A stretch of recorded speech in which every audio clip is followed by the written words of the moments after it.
Now for tonight's business report, a deal has been struck for Guaranteed Rate Field. In a surprising move, Dorian Lysander, CEO of Vital Medical Group, has spearheaded negotiations for the Lysander family's purchase of Guaranteed Rate Field, home of the Chicago White Sox. Sources indicate the deal is nearing completion, with a final price tag of $30 million over a 4-year contract. This swift acquisition, achieved in a matter of weeks rather than months or years, has raised eyebrows in the business world. Now, if this acquisition will improve the White Sox win rate for the next season, well, that remains to be seen. Meanwhile, young entrepreneur Caden Bartlett continues his winning streak with the purchase of a new building for his growing business line. This expansion will house the latest editions of his successful Helios Collection luxury jewelry line. Construction is underway with a grand opening expected later this year. The new store will be strategically located in the heart of the Magnificent Mile, further solidifying Bartlett's position in the city's high-end retail scene. Now, Dorian Lysander seems to be making headlines in the entertainment and gossip segment as well. E! News reported that the son of Silas Lysander Sr. was spotted this week with New York fashion student Dove Ainsworth. Dorian Lysander has been married to childhood sweetheart Adeline with 4 children. That's all for tonight's finance headlines. Good night, Chicago.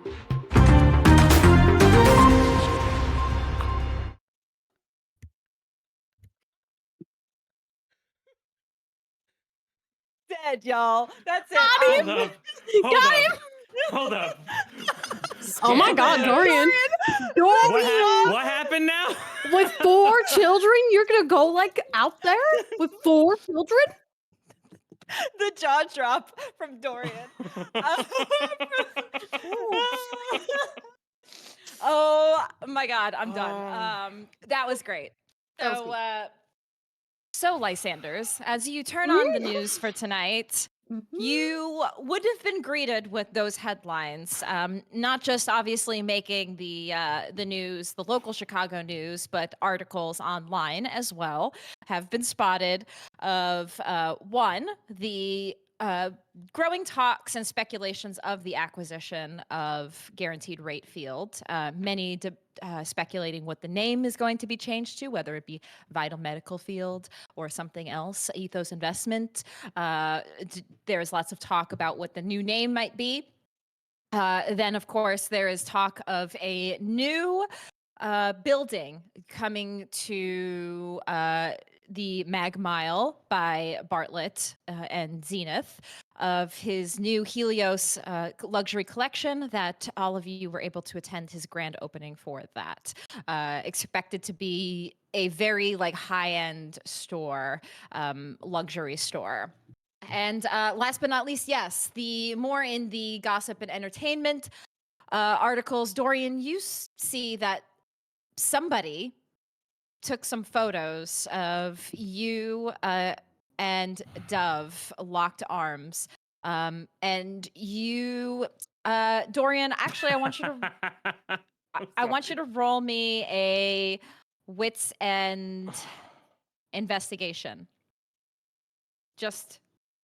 Okay. Just because you're looking at the photos and you're trying to deduce who might have done this. 1 success.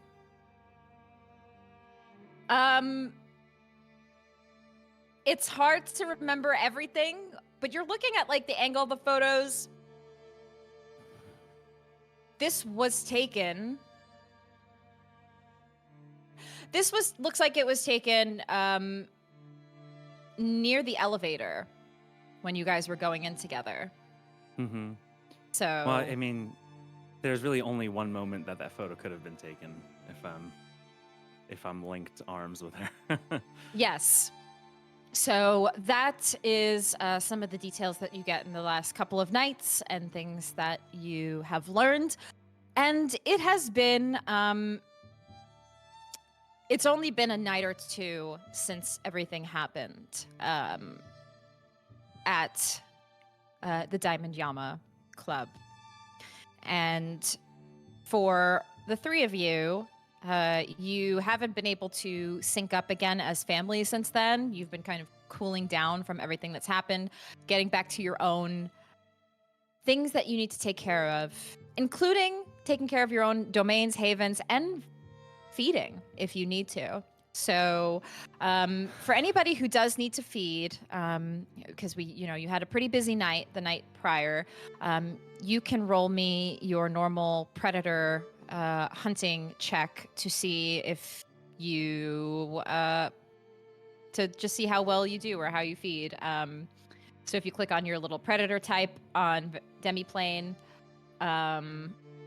it'll say your predator pool, and you can go ahead and roll whatever that is, see how well you do, and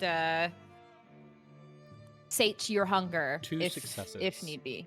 Okay, so with 2 successes, you sate 1 hunger, Silas.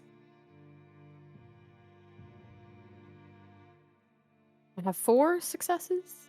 With that Come roll, on. you can sate 2. Yay. Good, I needed that. 2 successes. With that, you sate 1, Dorian. Got it. Thank you. So you all take your time to yourselves to feed, to just catch up on the things that you need to catch up on. And Silas, we'll start with you at the Chantry. Yes. You just spend a night or 2 at the Chantry, and you do check in on your homunculus, Silas III. He is doing well at the Chantry. His knowledge education continues to expand and grow and impress you. But all alongside that, you notice in his eyes a longing. When he looks out, you see him kind of disassociating sometimes and staring off, thinking, pondering. He's not always present when you speak with him. And you notice these slight behavioral changes and changes in his own patterns and cycles, and you track it and keep notes of it. Just some things that you're noticing him more and more longing.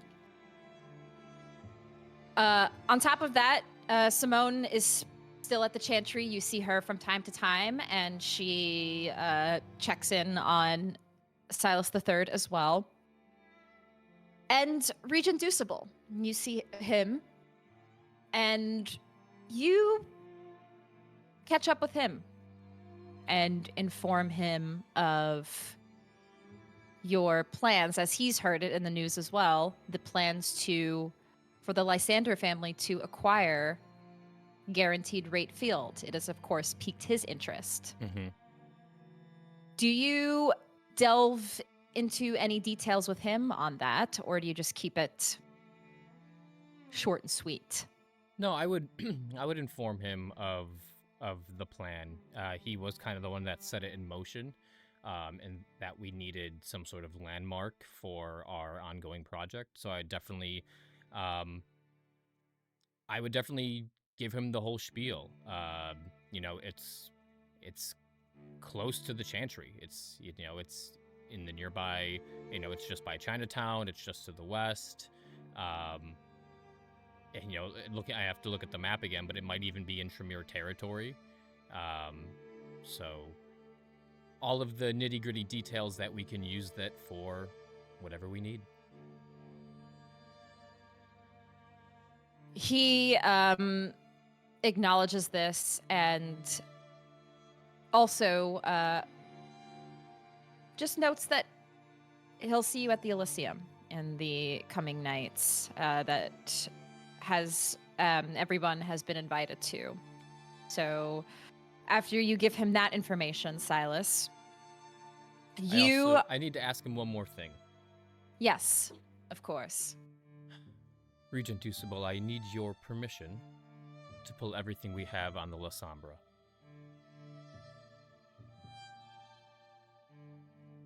A hot topic in the city. You wouldn't have been the first in the Chantry to want to pull everything on the Lysander, so you're lucky that we have everything easily available.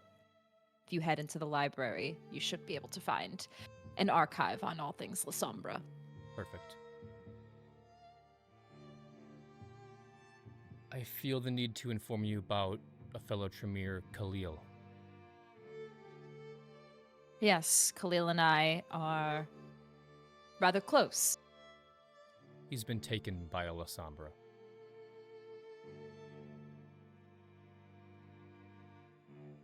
You see him furrow his brow at this. He takes his cane and adjusts it in his hand to the other. You can tell he's disturbed by this news. Someone By we a are Lysander. Yes, someone we are both familiar with. A colleague of Sierra Vambiris. I believe his name was Melankov. I've heard the rumblings and whisperings of Melankov. Well, he is now in the hands of Prince Kevin Jackson. But in doing so, Khalil was taken somewhere. From what my sister has provided me, I'm guessing some sort of shadow realm. The Abyss, from what I hear. Oblivion. Yes. The Abyss. Goes by many names.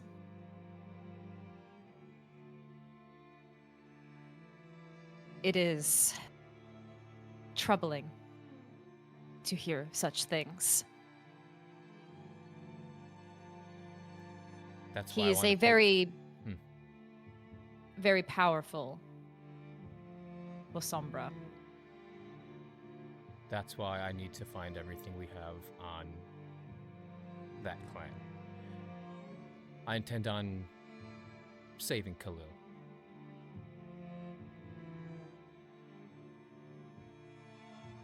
Know that that may not be an easy feat for myself or you, but there are others who may be able to help.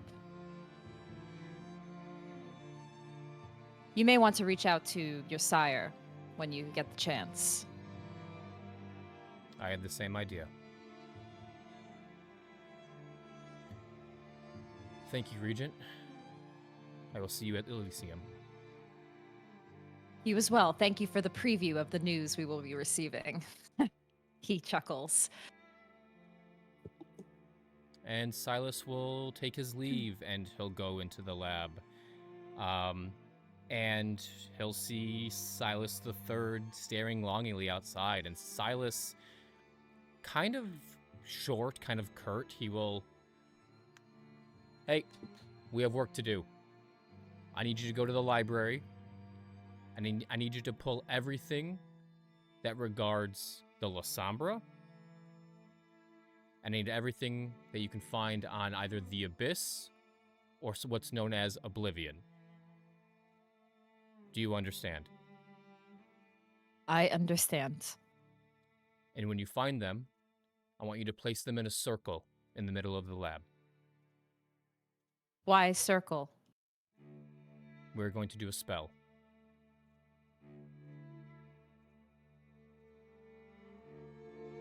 He nods. And if you can Yes. get this done by the time I get back from Elysium, we will play Scrabble. He smiles. I will go then. I will be back later tonight. I'm looking forward to Scrabble. Scrabble. Juxtaposition, that was a very good one last week. Yes. Soon And- I will use all of the tiles. I am looking forward to that day. Remember, Lysander, Oblivion, Abyss. Yes. I will go then. Thank you, Silas. And after Silas III takes his leave, he will go get his very large silver bowl that he keeps on one of the shelves inside the lab, and he will cast Communicate with Kindred Sire. Give me 1 second. You cast this, and I believe you have to rouse, right? To I do, yes. cast this? Yes. It is a success, and then Okay. it is an Intelligence Blood Sorcery roll for the...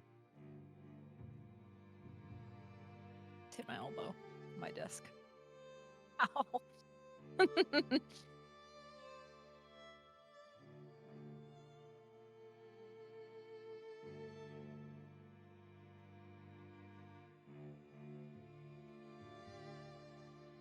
3 successes.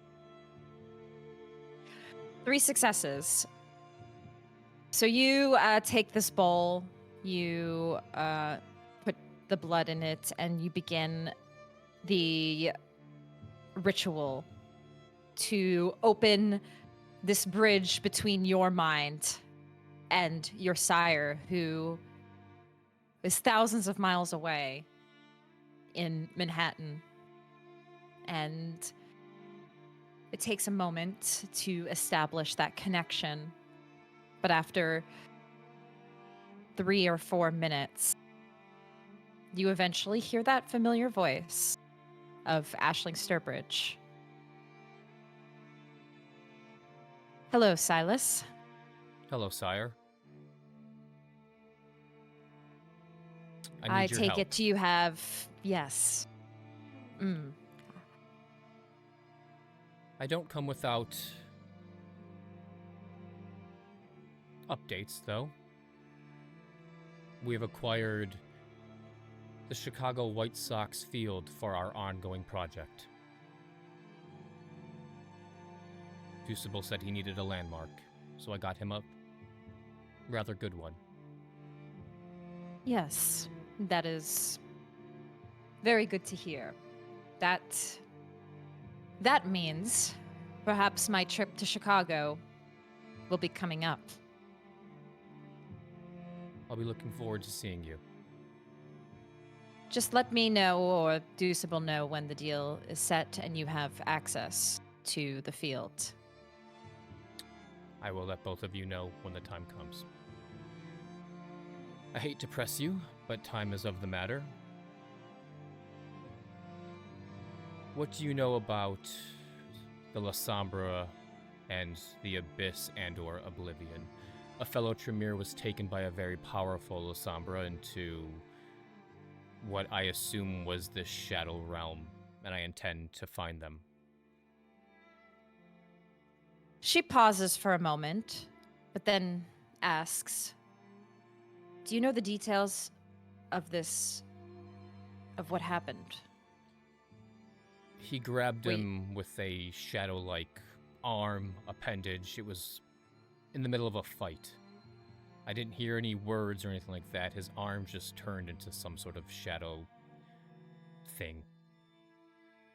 He slowly faded into shadow, this Khalil. Khalil faded into shadow. I know of Khalil. He is a very well-esteemed colleague of myself and Regent Fusible. I fear that, depending on the Lysander that you are dealing with, now, the Lysander have obvious ties with the Sabbat. Now, I know things are on the up and up for them in Chicago, but many of them have their origins there. And the Lysander and the Sabbat sometimes teach different disciplines than those that would perhaps learn things of the Camarilla or Anarchs. They have darker rituals that they do within the shadows. This sounds like something that would be performed among Sabbat circles. They have the power to create temporary gates out of their own shadows that can cause somebody to fall through oblivion and remain there. Now, it is possible for them to escape and exit, but that would require somebody with the means of tapping into oblivion. I have the Lysandre's blood, and I am currently acquiring some personal effects of Khalil. With that, you may be able to commune with him, but it won't be enough. You're going to need a Lysandre or somebody who has the powers of oblivion. I was afraid of that answer. Yes. Unfortunate. Perhaps it's time to make friends with the Lysandre in your city. I think that's going to be easier said than done. This Lysandre that took him, his name was Malankov. Prince Kevin Jackson sent us on a mission to capture him. But for as all that we know, the Sabbat are making a move in Chicago.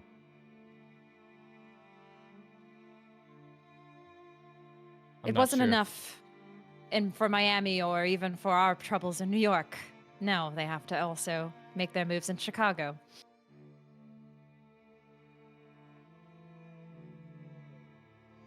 I have an idea. If I can find a Lysandre with connection to this domain, maybe I can make something work. I think that's the best bet you have if you want to try to find him. Okay. Well, we have an Elysium tonight, so I better go get ready. As always, I thank you for your time, sire. Best of luck, my child. I'll be in touch. Have a good night. And you feel the connection sever.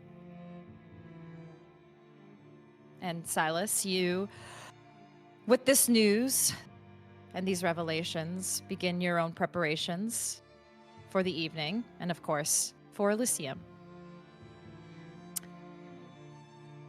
And we cut there and move to a familiar apartment in Chicago, that of Willow.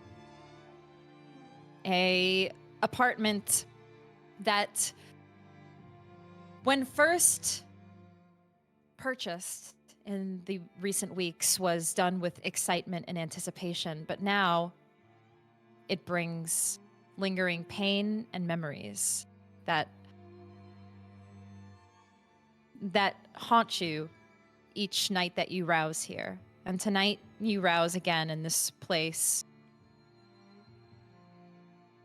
And you look to your left, expecting to see that familiar face that you've always seen, Adder. Hoping that maybe tonight will be the night he somehow escaped and you find him there, laying next to you, like he always was. But he is not. He is not there, and instead, it is just you, Machiavelli, and Monty. And when you get up, that is not the only thing that you think of in this place. You think of the few nights ago when you were standing in this room with Thea. And you watched her look down at a mark on her side that slowly burned her away. And then you watched as nothing but a pile of ash lay before you. And you look down at that spot. And sometimes it feels like once again you can see her face. The flashes from your own whispers in your mind bring you back to that scene. And Willow, you think about these nights and the pain and turmoil that you've been put through, and as well as the people you care about, the Anarchs. You've not heard from them. You've not heard from anybody. It's remained quiet since they were run out of their own domain within Chicago. But when all hope seems low, you know that you have to push forward. And Machiavelli scurries up to you and looks at you and twitches, looking for a treat in your bag.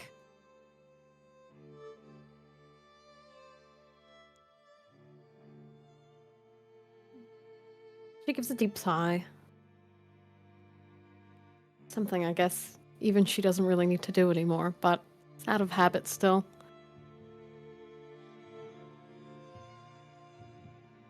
She looks down at Machiavelli and she zips the purse. Sometimes, Maki, we don't get what we want.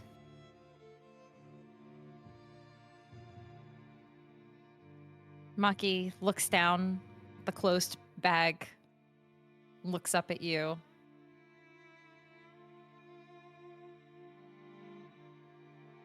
Continues to paw at it. It's truly just like a second before she's like, But I get a choice on what happens. At least with what I do. And at the very least, I can make sure that you get what you want. and she unzips it again. He crawls in and grabs a baby bell cheese. Yeah, little baby Bill. Surprisingly, very good at taking the wax off himself. Oh yeah, it's for his stimulation, his mental stimulation. That's a dexterous rat. Yep. He got little paw. Those little paws be moving. Mm-hmm. Well, if you're gonna have some cheese about it, I guess I should call. She gives a look at him.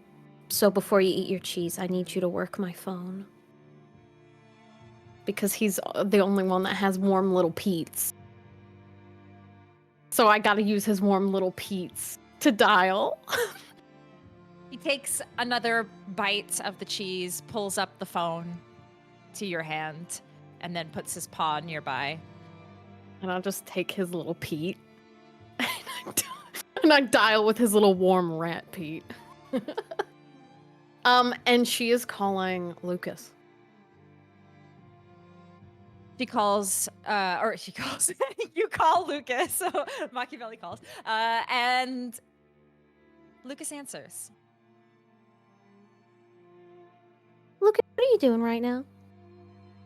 I was getting ready for the evening to pick you all up. You have a event to attend this evening? I've got the address. Yeah. Do you want to go with me? I mean, I usually go and you mean Yeah, drop you off and No, do you want to go in? You know, like with me? am I allowed to go to these things? I don't know. Last time they told me I couldn't bring Machiavelli in, and then I told them that I would. Anyway, and they let me.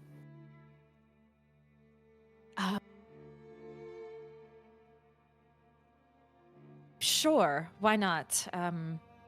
I suppose it'd be better than waiting in the car, I guess. Exactly. And it would just make me feel better if I could see you, you know? I'm just worried something will happen to you. If I can see you, I can protect you. I understand. I still haven't heard from Marcus. At what point do we call his family? Think we give it a few more nights, maybe. I could go ask Dad. You sure you want to do that? I would do it for Marcus. Yeah. It might be worth it. Okay, Worth well, asking. I'll see you at the regular time, and then we can go get the rest of them. Yes, I will see you soon. Okay. Bye. And Machiavelli hangs up. I take his little peat and I put it on. And Willow, you continue to get yourself ready for the Elysium tonight. You spend the time going through your things here at the apartment and even consider if it's worth staying at this place. You bought it. You at first were renting and you ended up buying the place, and Yeah. very easily you could buy something else if you really wanted to. But you ponder those thoughts and our camera fades and instead moves to Dorian. Dorian, for this evening, you had planned to meet with your family. It's been a few nights, and, well, your wife, she does need your blood.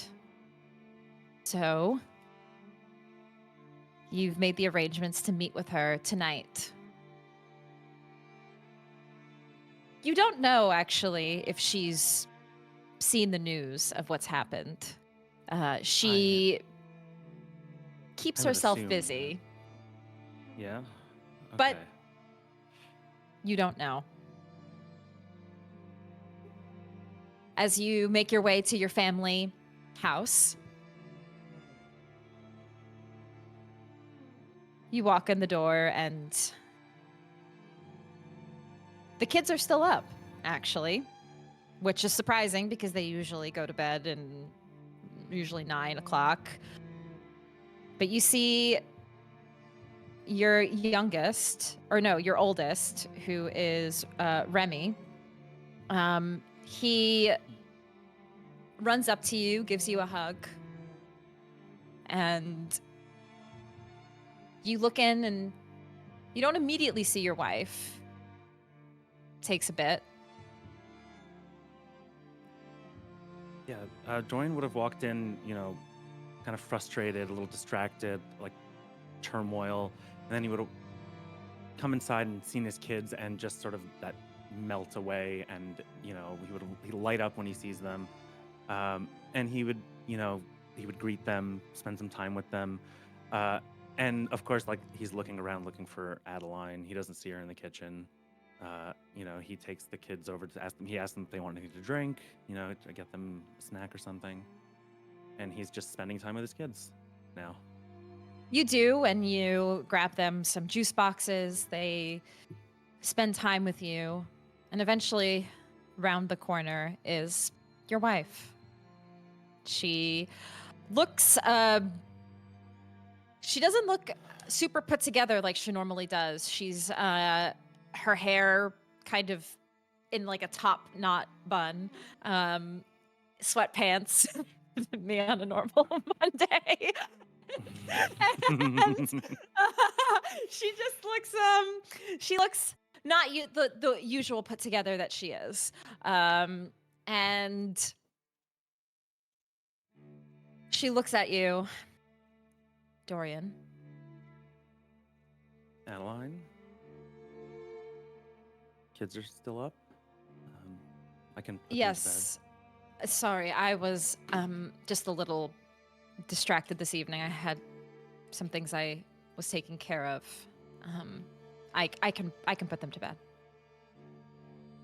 Well, I'll do it together. Yes, we can. But first, do you mind if we take care of the other thing? It's been a few nights. Yes, of course. And I guess, do we have someone like helping out with the kids like this late at night ever? You Is there do someone to- have a nanny who is there Okay. and also helps with the kids while the two of you go to the other room.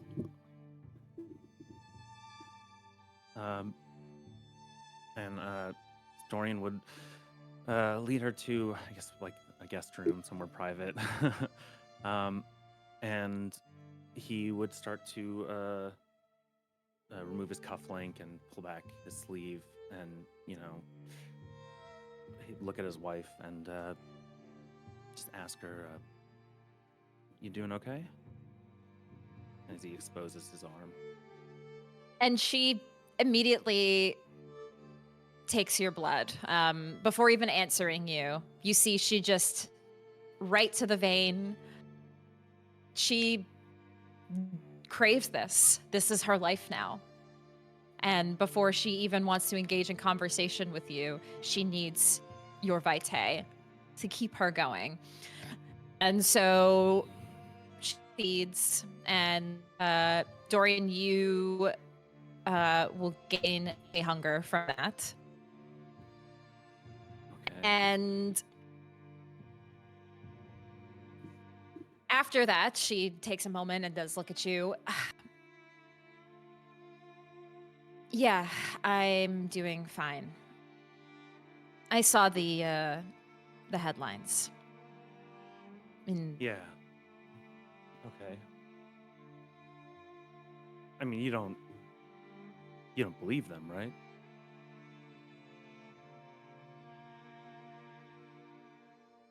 No, Adeline? I don't believe them. No. Okay, because you don't sound very sure. It's just, well, no, I know that what we have is different from anything else. I don't know. I do worry. Not even just of those things, but if something was to happen to me,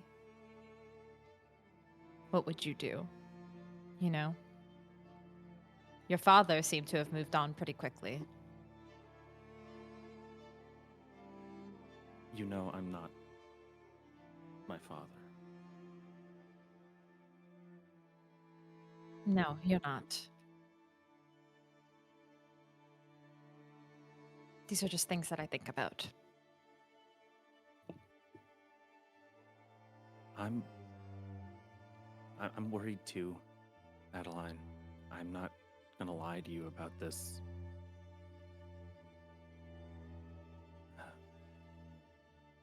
These articles, you've seen this kind of thing before. It's just meant to cause stress, meant to put pressure on me. It's a public game, but this is different. That woman on my arm, she's another kindred. That building we're in, that's a kindred-owned building. This isn't just a...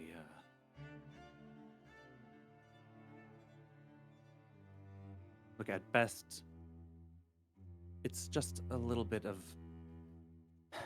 someone messing with me, trying to mess with my mortal affairs. But they could be trying to go after you. They could be trying to go after my family. This family.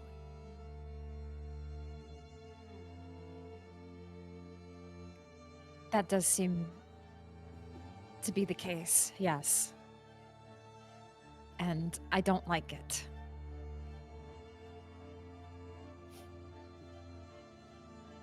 We might have lost Marcus. What do you mean lost Marcus? Dad's new girlfriend. It's a long story, and the details don't really matter, to be honest. But I don't know where he is now.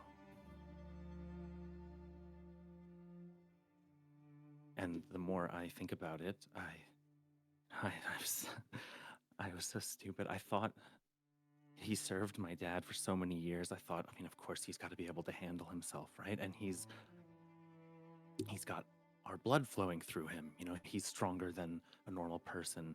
I've seen what people can do against our kind, but it wasn't enough.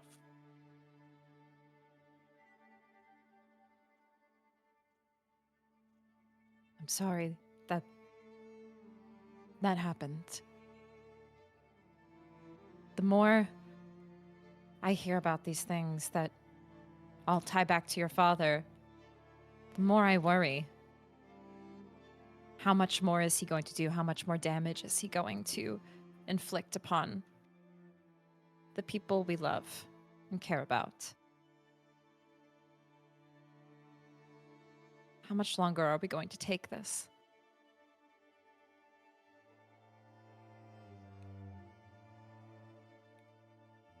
I don't know. But whatever happens with Dad, it's gonna happen soon. But that's not the end of it, Adeline. That's not... It's never really going to end. You know, if it's not Dad, it's gonna be another kindred. It's going to be someone else with sharper teeth.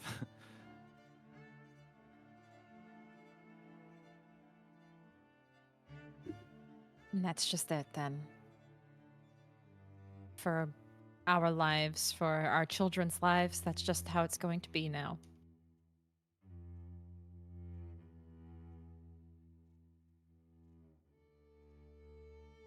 They were never going to have normal lives, right? I mean, they were going to always grow up into this family in some way. Whether or not we were kindred or not, these children...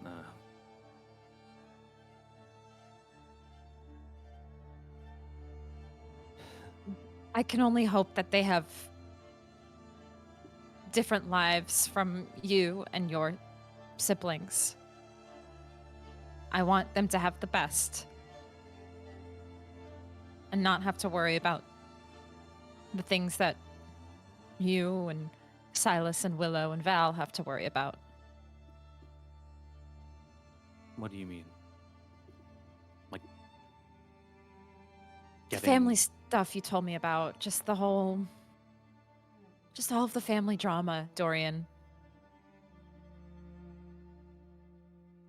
I mean, has it really changed, though? Is this dynamic really any different? I mean, it's a little bloodier. But, Adeline, we were always climbing a ladder. It's just we didn't know how high it went.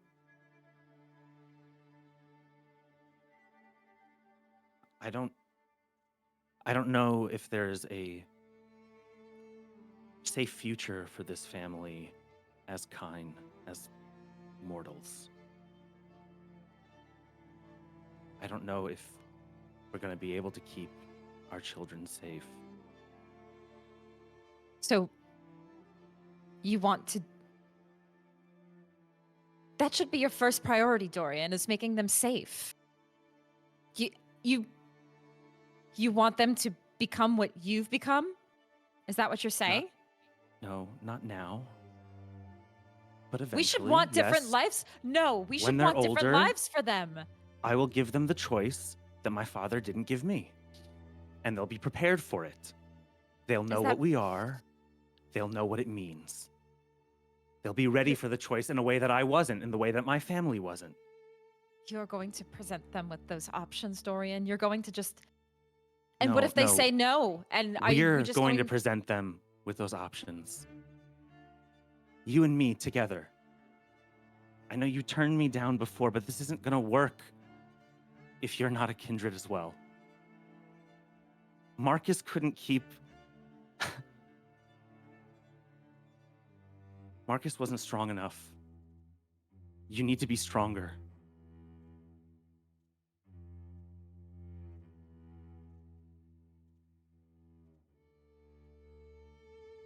Is this what you want? For me to be like you, fully? Is that so bad? No, it's not. I have considered it as well. Is it that terrible, really? I mean, that feeling you get when you drink my vitae. That's the tip of the iceberg, really.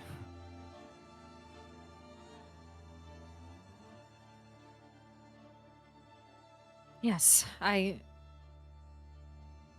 thought about it a lot, and even more since that night. I'm not against the Dorian for myself. I would do it. I would. I just don't know about our children.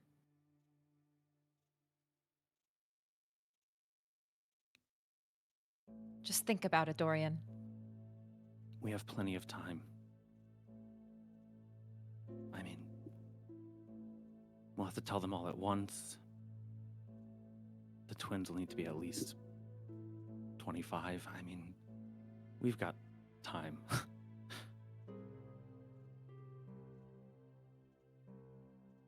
Yes, time. It'll be a blink of an eye, though. If we both are to become what we are to become. Just think about that.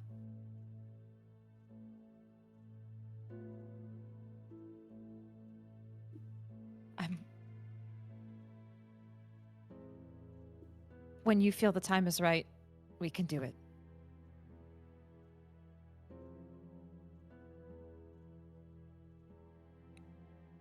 If you're ready for it. Every day that goes by is just another day that I'm farther apart from you.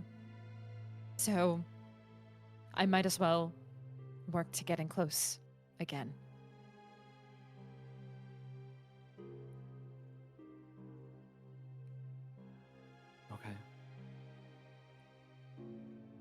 Okay. And Dorian would put his arm around her and lean her head on his shoulder.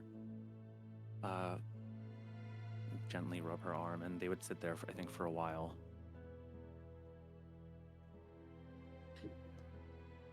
And she sits with you for some time. The two of you just sitting in silence for a bit. And you ponder and consider the things that she's expressed to you and her willingness to take going from a ghoul to perhaps being fully embraced. And you think on that for some time. And we cut our scene there, Dorian. And the three of you have an event to attend this evening. So after spending the first few hours of the evening with yourselves and the things that you've taken care of, you eventually get yourselves ready to head to the Elysium of the evening. Invited by the Harpy of Chicago, you read the invitation. It is at a kindred club called Red Number 5. It is not one that any of you have been to yet. It is located at North Grand and Halstead, and it's not in a usual spot that those of the money would attend. It's a nice club. It is a nice club for the area, and as the three of you are getting ready for the evening, Lucas picks up Willow, then heads to Silas and then out of the city to pick up Dorian to head back into the city to head to red number 5. As you arrive, the event, the club is closed off for the evening for a private event. Where normally this would be a place where there's mingling of kindred and kind, tonight there are no kind in attendance, only the kindred for this private event. Red number 5, it is a nice club. It is well decorated. It is small, intimate. And this Elysium seems actually a little bit more intimate and less grandiose than the previous Elysium that you attended at the Chicago Orchestra. This one, it's more closed off in a lounge area. But you do nonetheless see the usuals. You spot the Ventrue inner circle of Horatio Ballard, Alan Sovereign, and of course Caden Bartlett. He sits in attendance, speaking with the inner circles. You see some of the Primogen, most notably, you see Annabelle, who is also the keeper of Elysium. She's the one who organizes a lot of the things with the Harpy for this. Of course, you see Regent Deucible in attendance. And many other familiar faces. Of course, you also see somebody you've seen in the last couple of nights.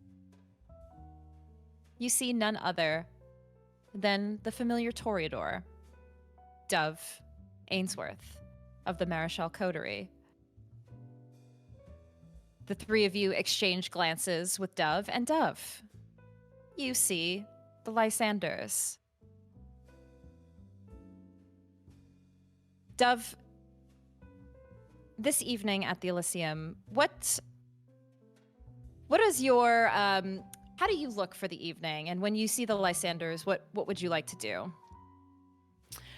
So, Dove is sitting with this group of people. She has a Merlot-colored velvet halter-top dress on that's skin tight to the hips. It has a slit on one thigh, asymmetrical hemline down to her opposite calf, with ruffle along that bottom hemline. She's a Toreador. She's dressed to kill tonight. And Dove, as you exchange glances with the Lysanders, you see some individuals, especially within the Toreador circles.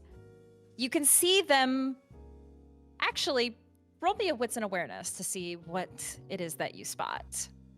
Actually, wits or wits and insight. You can choose wits awareness or wits insight. Ooh, got 2 insight, 1 awareness, so we're gonna do wits insight. All right, I do have physical dice.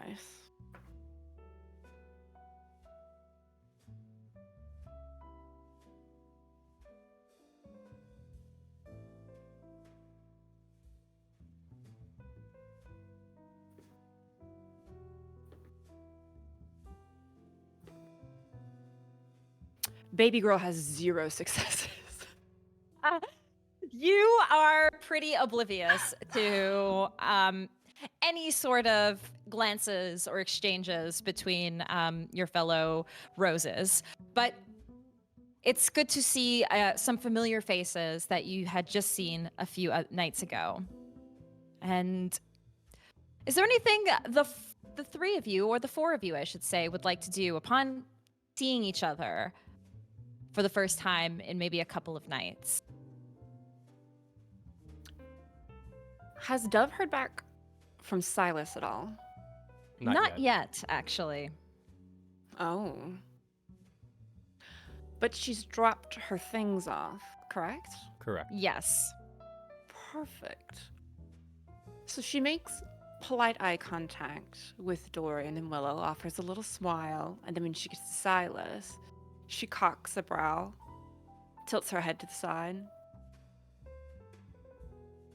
And Silas, from a distance, would give you a smile and a nod. She politely excuses herself from her present company. It'll be a moment. She blows a kiss to someone on the other end of the couch. And you make your way over, I presume? Oh yeah. It's definitely Oz not on, but it might as well be. Every movement's very controlled. It is very streamlined. We've got the stilettos. We've got the hip sashing. You can do, You and can it hear those heels coming. Oh, yeah. Yes. And as you wave your goodbyes to a fellow Toreador, Kathy Glens, she smiles as you make your exit and walk toward Silas and the Lysanders. Fancy seeing you here. Well, it is an Elysium.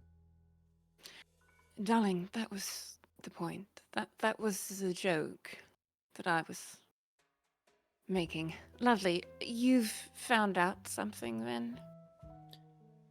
Yes, I am currently a few steps ahead. Thank you for Khalil's personal artifacts. Of course. I have... A few steps ahead. Okay. Yes. I have various contacts at the Chantry gathering information about the things that we need, and I've spoken to a few of the higher Tremere, and I have a lead. A lead? What do you mean by that? Unfortunately, the blood that I took and Khalil's effects won't be quite enough to pull him out of where he is. You watch her politely school her features. They slip for a second as you're delivering her this news, but she's very aware of onlookers, of prying eyes, maybe even prying ears. And so that smile fastens back into place. Well, wonderful news. I'm sure someone of your intellect has found out a way around this. We'll need a friend with the same blood type, if you understand. Oh, that sounds easy enough. Like perhaps I don't know, sibling. It's not my first choice, but yes, something like that. Perfect. I have her number. I can just ask her for some assistance. I assume that will work well enough. It's the closest I've got. As close as you're going to get, I'm sure. There has to be others in the city. That are related to our individual in question, I'm not sure.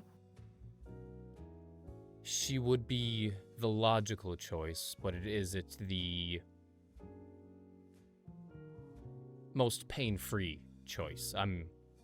I highly doubt that. Well, we can always have a bit of a middleman situation. You tell me what you need. You don't have any contact with her whatsoever, and I'll handle everything on my end.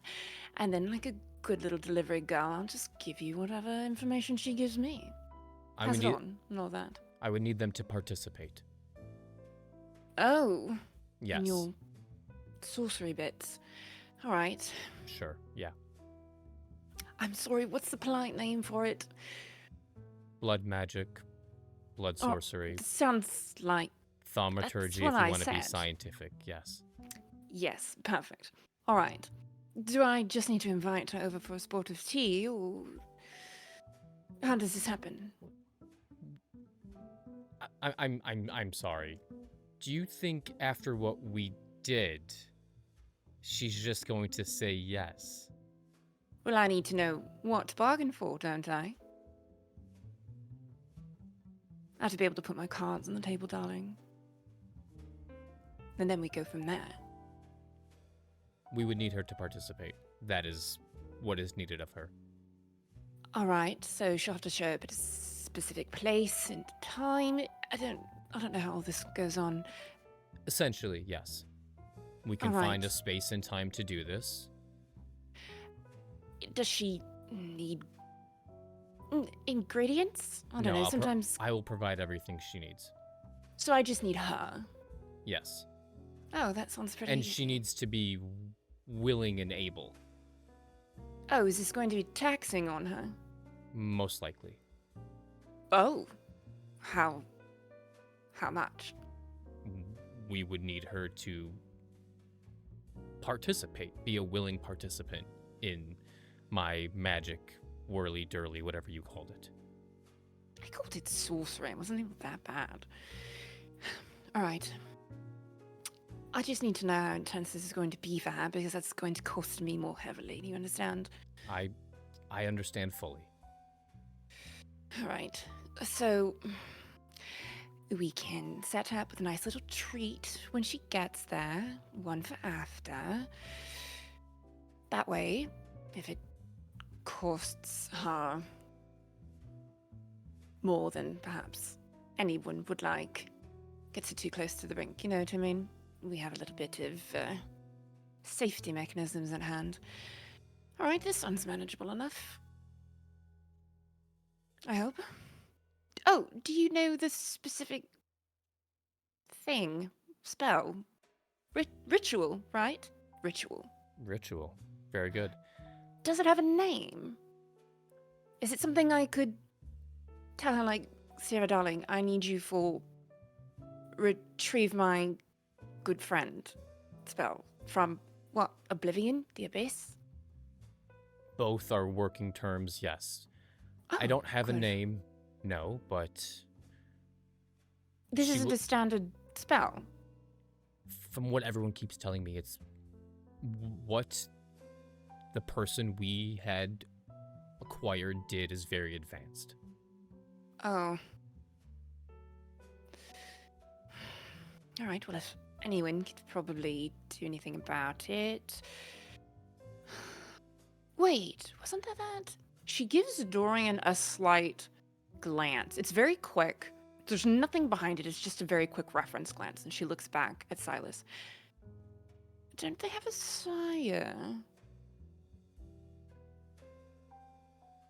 Do you know what's going on with that, sire? If by some chance I can't convince Sierra to do what I need her to do we have a plan B? I'm going to roll for this.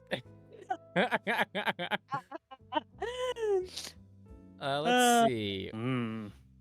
What is the lying roll? That would be a manipulation persuasion. The lying roll. Oh, For lying. The lying roll. That is For liars. that is one success. So Silas will respond with, from what I know, he's out of the picture. And just Silas is not a good liar. Someone of Yeah. yeah. I was Oh. gonna say you won't even. Although, from all of Dove's rolls for wits and insight, they've been pretty low. But I will say, Dove, you pick up something there. He's being a little dodgy. She takes one step forward and closes the distance a little bit to where they're about 6 inches-ish apart. And she does a very soft brush of the back of one finger along his jawline. Just for a moment. Darling, please don't lie to me. It makes this process very complicated. And I've already said I'm happy to give you what you need. I just want Khalil. Silas will take a step back a couple inches. I understand. But trust me, I fully understand the contingency plans of what we'll need. But when I say he's out of the picture, I want you to think a little bit more broadly. And I want you to be a little bit more specific, please. Maybe not here. Oh.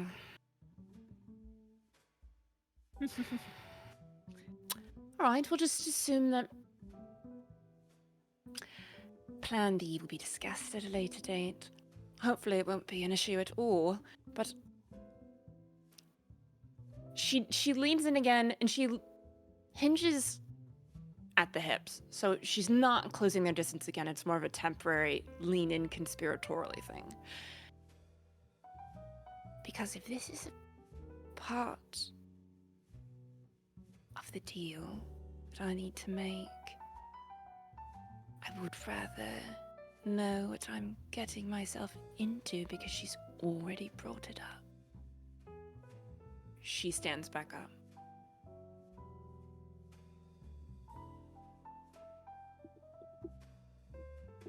I'm just trying to save Khalil. As am I. Good. That makes us allies. I certainly hope it does. So, I'll get in contact with her, give her what information I have, and if we need to have a bit of a run around in negotiating out something, I'll do my very goddamn best. But if I'm having a spot of trouble, can we agree that perhaps we talk about this later? Yes, in more private company. Of course. Happy to take you out for a drink if that's what you need. We can all meet you at the Succubus Club. Oh, can't go out without your siblings. Perfect. That's fine by me. No, I mean, I can... What do you mean? Don't worry about it, darling. I'll simply let one of you know when I have the information that I need. And do be very aware that I intend to accomplish this as quickly as possible because gods only know what's happening to Khalil right now. From what I've learned so far, it's rather rough. Oh. Well, then if you'll excuse me, she does a little spin. The hemline of her dress jostles just a little bit. And she does not head back to her couch with some of her clan members. If there is like a balcony or some other corner that's more unoccupied, that is a little more discreet. There is an outside terrace area that is connected to the lounge. Right now, there's not many people outside. It's rather cold outside, though Kindred don't really care about the cold, but nobody's really out there right now. Perfect. How incredibly bratty would it be to have brought her phone that she's not supposed to have in the first place? I would say you might not have brought it because the one thing they do check bags at Elysium, so that's up to you. If you would, you could maybe try to talk your way. That's towing the line. But it is towing the line a bit. Yeah. So you may not have it with you at Elysium. A phone at Elysium, very bratty. Yeah. But bratty negative. Yes. And bratty problematic. Yeah, I'm not gonna do that. We'll save that for home. But you do step outside for some air. And Dorian and Willow, you were only half listening to that conversation of Silas and Dove exchanging, and the two of you were looking around and kind of just gathering the rest of the scene while they were chatting. Some notable things, Willow, you look around and you see Annabelle, and you're maybe just hoping, just a hope in your mind that your sister will maybe just be here. It's an Elysium. Every kindred in the city is invited and gets a hold of for this event. You're hoping just maybe you would see her with her sire. But to your perhaps dismay and disappointment, she is not there. And Dorian, what you see is looking around, you make eyes with the Ventrue circles, and the obvious ones appear to you, but it doesn't catch your eye till you look a bit closer, almost looming in the shadows, like a Lysander, but he's not. You do see and make eyes with your father.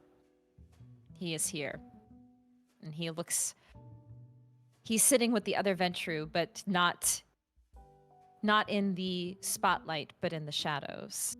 He looks at you. And these are all things that you observe and things that you take in. But you don't have much time to sit and think. As soon as you step outside, Dove, and the three of you get back together, siblings, the hound, Alexa, stands up and asks for everybody to be quiet as the prince is ready to address the kindred for the evening's announcements. And sure enough, Kevin Jackson, your prince, takes the stage at red number 5 for the evening. And he stands tall and with his intimidating aura as always, well-dressed in his tailored suit, dressed to the nines, polished and clean as always. And he looks out at the crowd, making eye contact with as many as he can, as this isn't the largest gathering for an Elysium, but nonetheless, many important faces here. Thank you, everyone, for joining me tonight for this evening. There's much to discuss within the city of Chicago. Since we all last gathered together, there have been many changes and things in motion. I'm sure many of you are aware of the incident that happened many weeks ago with the anarch movement within the city. Tragic as it was, know that as the prince of this city, I do not condone what happened. It was an attack, not by one of our own, but by those who hunt us.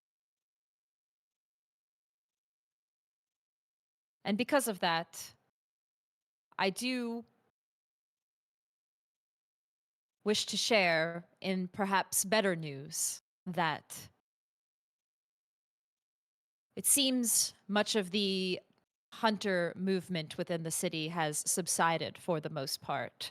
And the previous lockdown that was called upon for kindred has been lifted as this hunter activity has seemed to die down. But please, this is not an excuse, but a warning that we should all continue to practice our due diligence as kindred to uphold the tenets of the masquerade. They are there not to be imposing, but for all of our safety against these threats. Do not make yourself known. Do not do reckless activities. Do not mess with technology within our city, because that, more than anything, is, in these growing times and ages, the easiest way to make ourselves known to them. So please, as always, keep things under control so that we do not have a problem like this again. And if you do see any of those things, please report them to my sheriff or hounds. Now, on the topic of recklessness, this is something that many of you have heard in the recent nights. The census that we have been conducting within the city of all of Lysander. Since our last meeting and discussions of Lysander entering within the city, I have been performing a census of all Lysander within the city of Chicago. That census is now complete. And I wish to bring to you all the Lysander that remain in the city that are under Camarilla protection. There was one incident in the recent nights of potential Sabbat activity, and that has been very quickly squashed and taken care of. However, I still urge caution, and if you are to suspect any activity, that you report it, of course, to my sheriff and my hounds. Now, for the Lysander in the city, there are only 4, and I'd like to present them all to you now.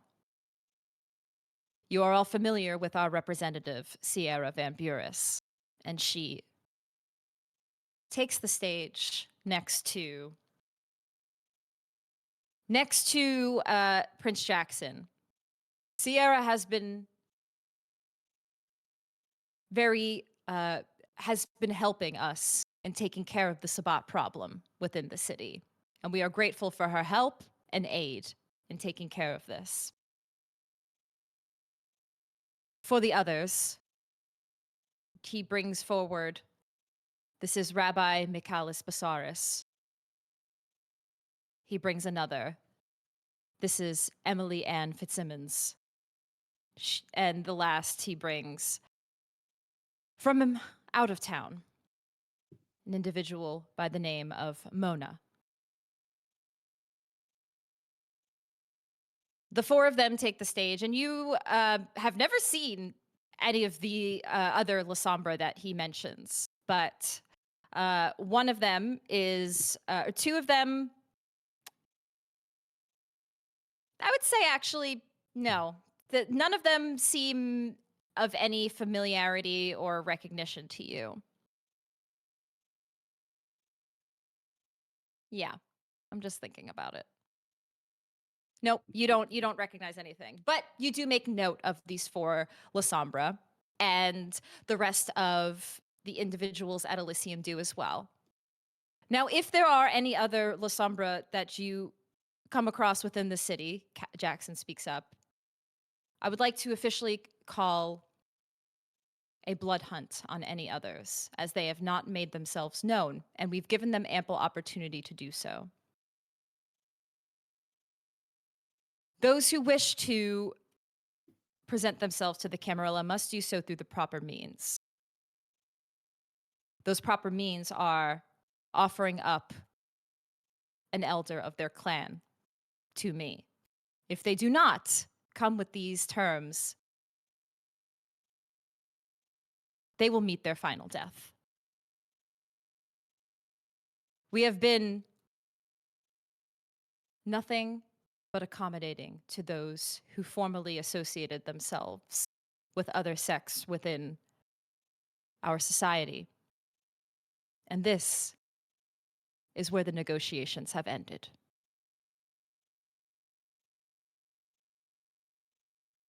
Pauses for a minute at that, and everybody takes in that news. There is some shock and perhaps intimidation among the crowd from these words that he speaks, but his word, it is final. It seems that whatever negotiations that Sierra and Jackson have been doing has come to an end, and this is what they have agreed, that these 4 Lysander are the only Lysander to remain within the city for now, unless that changes sometime down the line. The last bit of news I would like to share with you all is the news of one of our primogen. The Malkavian primogen, Jason, son Newberry, is no longer with us on the council. I am not here to expand on the details of what has happened, but know that he is no longer with us. And with that, an open seat on the Primogen Council now remains. We will take some time to discuss among the other Primogen, but know that a decision has not yet been made. For now, we will work under the current status of the Primogen. And for hopefully the next gathering, we will have an announcement of who we would like to seat to join at our side on the Primogen Council within the inner circle of the Camarilla here in Chicago. These words that Jackson speaks, you also see some reaction within the crowd. Nobody outright yelling or gasping or audible sensories within the crowd, but certainly some whisperings and rumblings. He pauses again. That concludes the announcements for this evening. I thank you all for attending. Please enjoy the Vitae and enjoy each other's company for the evening. Unfortunately, I will be busy for the rest of the evening, so if you need to make any other discussions with me, please see Sheriff Damien for any other discussion. He turns about faces and exits the stage. Following him are the 4 La Sombra, who have made themselves known within the city among the other kindred. And the silence fades a bit and the music returns. And chatter, the sound of the chatter continues. Is there anything the 3 of you would like to do? I do an immediate look to my brothers and I say, I fucking told you. We warned the prince. I'm just saying. No, warn us just about saying. what? About him dying. I told you that an important Malkavian was in trouble. You remember? Like 3 weeks ago? I'm going to be honest, Willow. You're having so many visions lately, they all kind of mush together. But they're all true. Seems like it. We don't know that he's dead. He just said he was off the council. We knew Malenkov was going after a Primogen. But no It's one... a good bet. We don't know, but it's a good bet, right?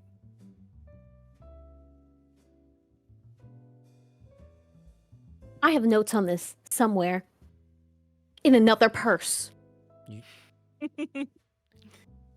should. We're you should around. put your name in. I should go tell him that I saw it. Oh, I'm going to Damien. I'll be right back. Willow, maybe you should... What? Bye! Okay. Was Lucas able to come in? Oh, yes, Lucas did. Actually, no, Lucas was not able to join you all because he's a ghoul. God. Okay. No. All right. Why'd you say it like that? No ghouls at Elysium. No ghouls. No ghouls allowed. No ghouls allowed. Fine. I promise I'll make it up to him. This is a ghoul-free zone. Ghoul-free zone. I would go talk to Damien then. You head over to Sheriff Damien, who just is finishing a conversation with another individual that you vaguely recognize, but you're more focused on Damien than anything. So once she steps away, you head over to Sheriff Damien. Hi, it's so nice to meet you. And she will stick her hand out. I'm Willow Lysander. Yes, Willow, I have seen you at the Prince's tower. Sheriff Damien. Yeah. If to talk to him, I have to talk to you, right? Yes. Well, I told him this before, but I saw the She looks around. And then starts to whisper. I told him that an important Malkavian was going to be in trouble. And now something has happened. You informed him of this. I think so. You know, it all kind of blurs together. Hmm.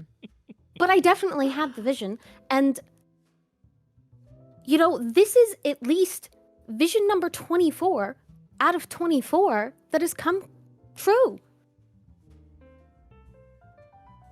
Damien just kind of looks at you and nods. All right. Well, This is important information, don't you think?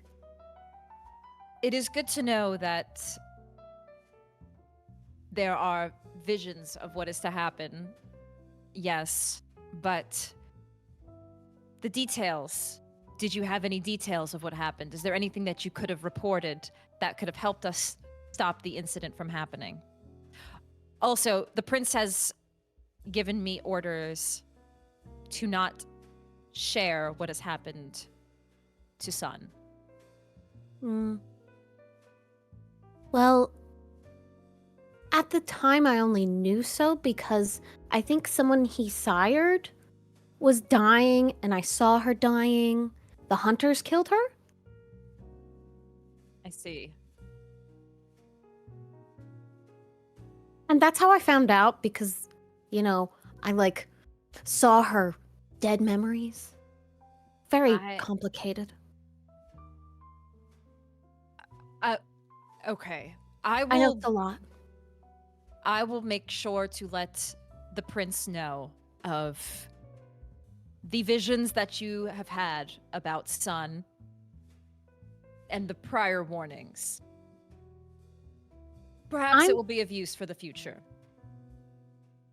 I would just, you know, I want to report these things because I feel like this is an asset to help somebody, and it doesn't really feel like it's helping anyone right now, you know? Yes.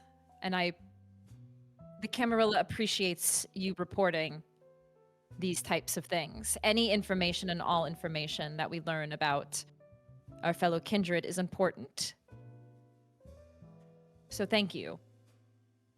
Okay, if he wants to call me, he can call my assistant. He should already have the number. If the prince wishes to speak with you, he will reach out to you via formal means, our harpy. Oh. What is that, like a letter in the mail? No, it's an individual who will come to your domain. Interesting. Okay, well, there's a doorman, but just there's a code. I'm sure it will be taken care of, Willow. Thank you for the report. If you don't mind, I have other matters to attend to. Okay, have a good night. Have fun. He turns and He runs.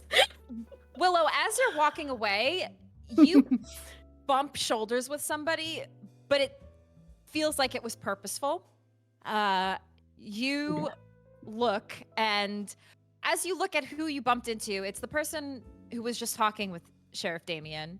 You see a girl with short purple hair, and it takes you a minute to recognize them, but you do recognize her.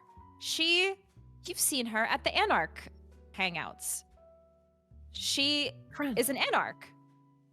And you've never formally met her or anything, like exchanged names. The only thing, she made a comment about your purple hair because she also had purple hair, and that was about all that you've exchanged. But you recognize her. And you're Willow, right? Yeah, I was did you know Adder? Yes, I did. He was my partner, my boyfriend. Is my boyfriend. Yeah, I haven't seen him. And I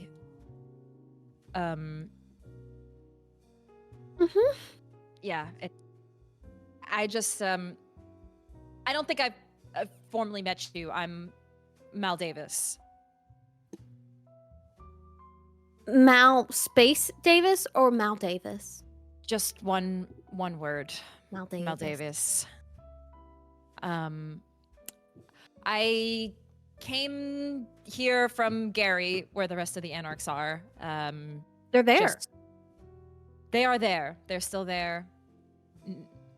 none of them really want to like make any moves to come back anytime soon. I think they just, I don't know, it seems like they just need something. They need, I talked to the sheriff that I was hoping that like we could make some sort of arrangements, but the prince is not interested right now, and he's got, I feel like we need to do something. You need like a place for everybody? A place, or just a purpose, really. With Anita gone and I don't know, everything, it's just been, the morale's been low. Well, maybe we can head back together. I think I can help. Yeah, that would be good. I think if you come back without Adder, that may make morale even lower, to be honest. Was hoping I would find him here too, and it's just things have been really rough, is all I can say. And I just think maybe if you come back, it should be like with some good news. I don't know. Something to get people to get the movement excited again.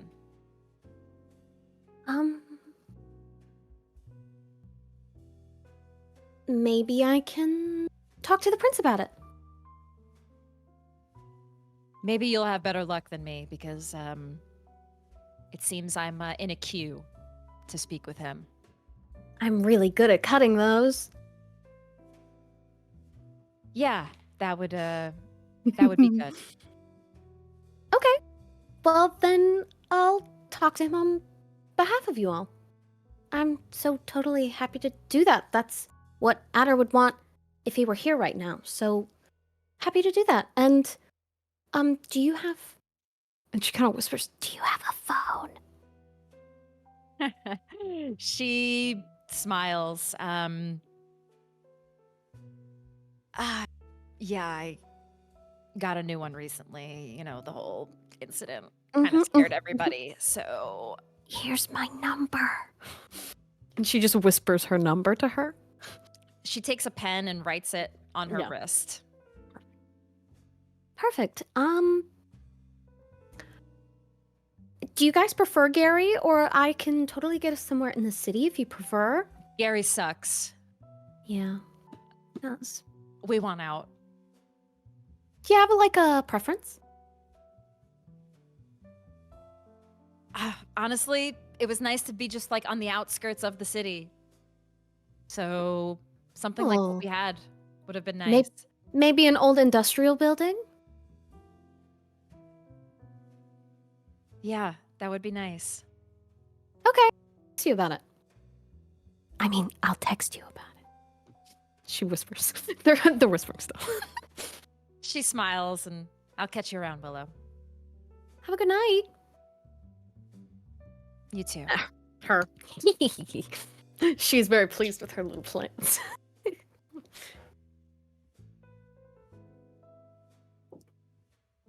You return to your siblings. Yep.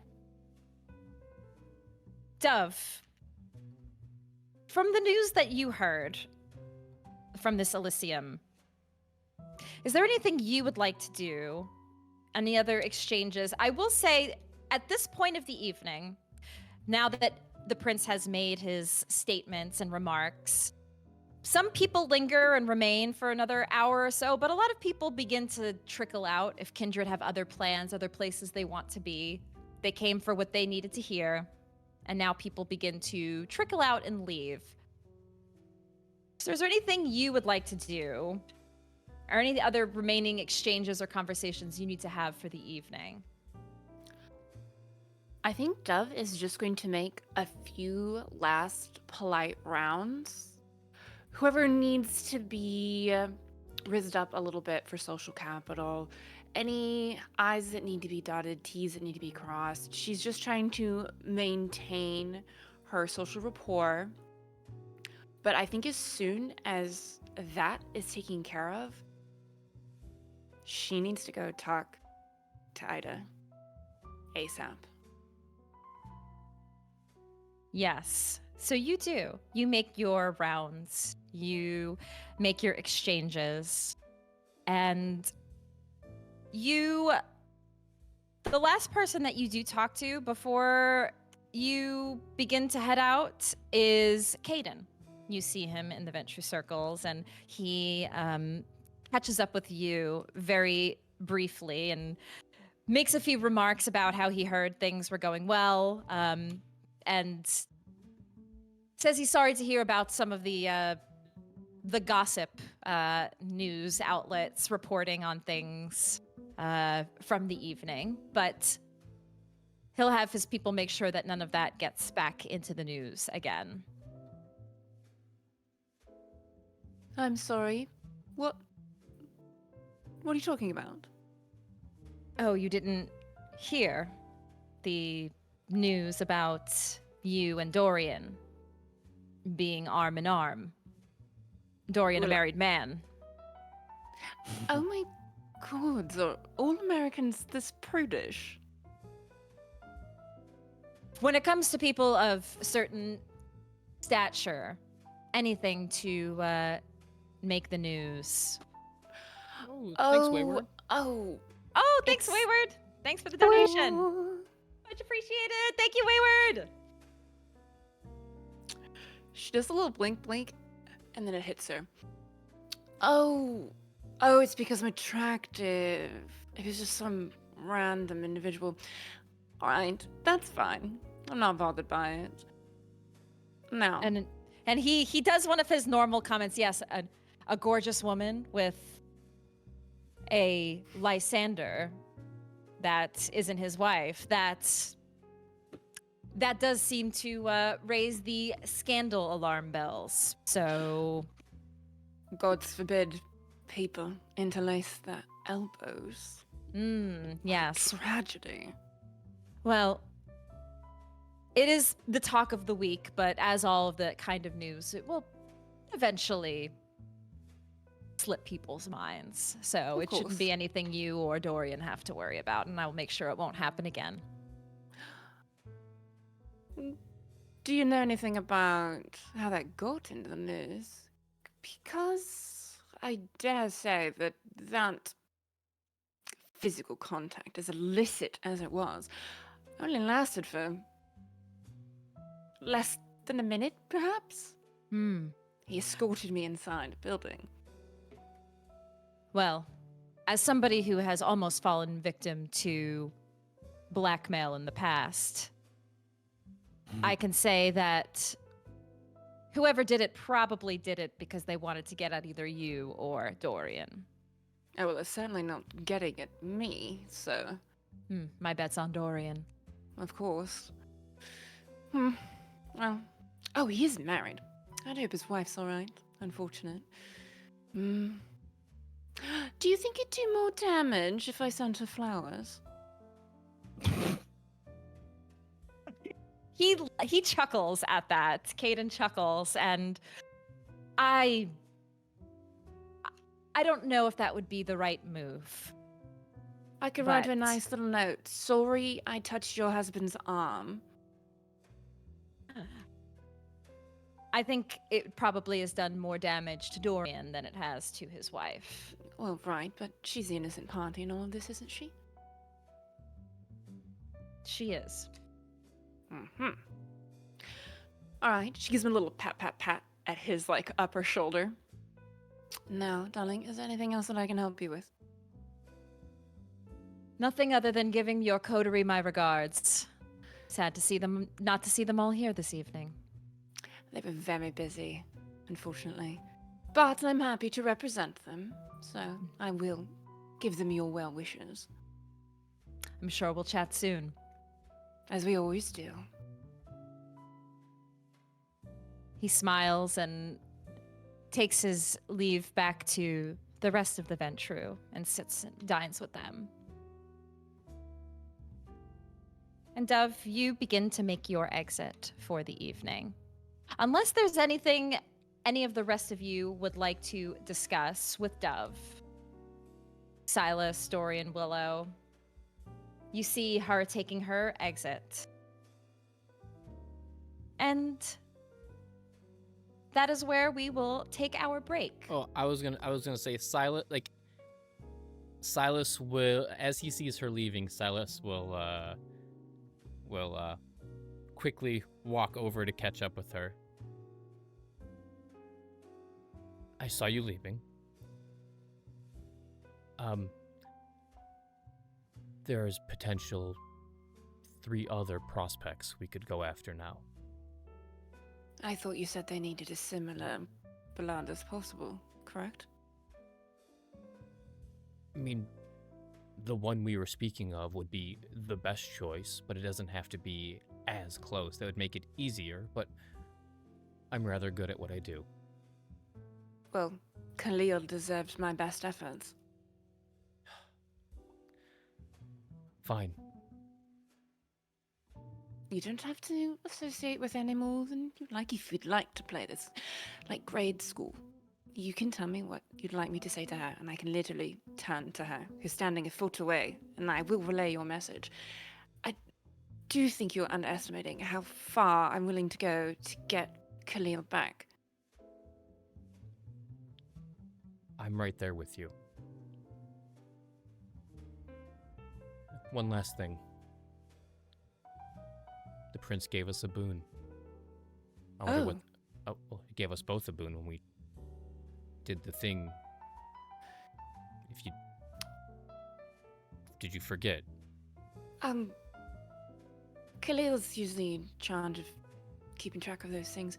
Perhaps Ida remembers better than I do. I don't know exactly what those entail. I've never gotten one before, but if it's worth anything to her, maybe you could use it. Oh, that would be a savory little treat, wouldn't it? For the good of the Camarilla, I don't know. Well, for the good of whoever I need to appease at the moment for these particular ends. That's good to know. Thank you for the reminder. Of course. I'm grateful. Well, that's it. Have a good night. And you. Tell your siblings I said hello. Oh, and I'm sorry about the arm-touching business. The arm-touching business. Oh, apparently... You touched my cheek. No, darling, not you. You're not married. Oh, I'm sure that would have made the papers, too. Good thing I was wearing a particularly delicious little dress that day. But apparently some business with being caught touching Dorian's arm. They published it in some papers or something. Scandalous. I don't know. I don't keep up with any of that. Is this American modesty or something that I just have not quite picked up on?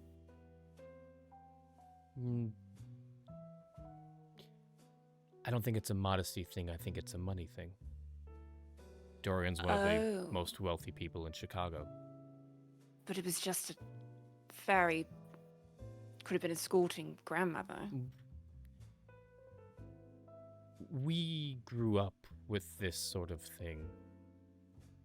I mean... Oh, it's a scrutiny thing. I remember when Willow was born, they wanted pictures, the tabloids wanted pictures of Willow. Oh. Doesn't like the Prince of the UK hide his children and they pay millions of pounds for the pictures of them? Oh yes, the royal family does have quite Yeah, so it's like the same, like we grew up with paparazzi. It's just a normality to us. Interesting. So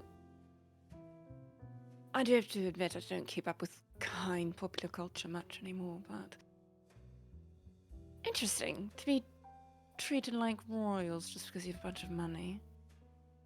I mean, isn't that just what the royal family is in this day and age? No. Oh. Do be a little more cultured, Silas, please. Well, we can talk about global whatever later. All right. So socioeconomic families, doesn't matter. We know what we need to do. Monarchies and the like? Sure. Mm-hmm. Of course. Thank you. And when I get all the things settled on my end, you will be hearing from me, or Ida, whoever has the time. I'll look forward to either of you. Thank you. Have a good night. again. Yeah, of course. You too. And Silas will run back to the family. Dorian, you look over at Dove, and the two of you, you know everything that happened in the news, but you perhaps even intentionally keep your distance so that there's no other. You worry about any other prying eyes who may Precisely. take anything and take it to the tabloids. I So certainly hope they wouldn't try something at an Elysium, taking photos here. That would be an indeed, interesting. Mm-hmm.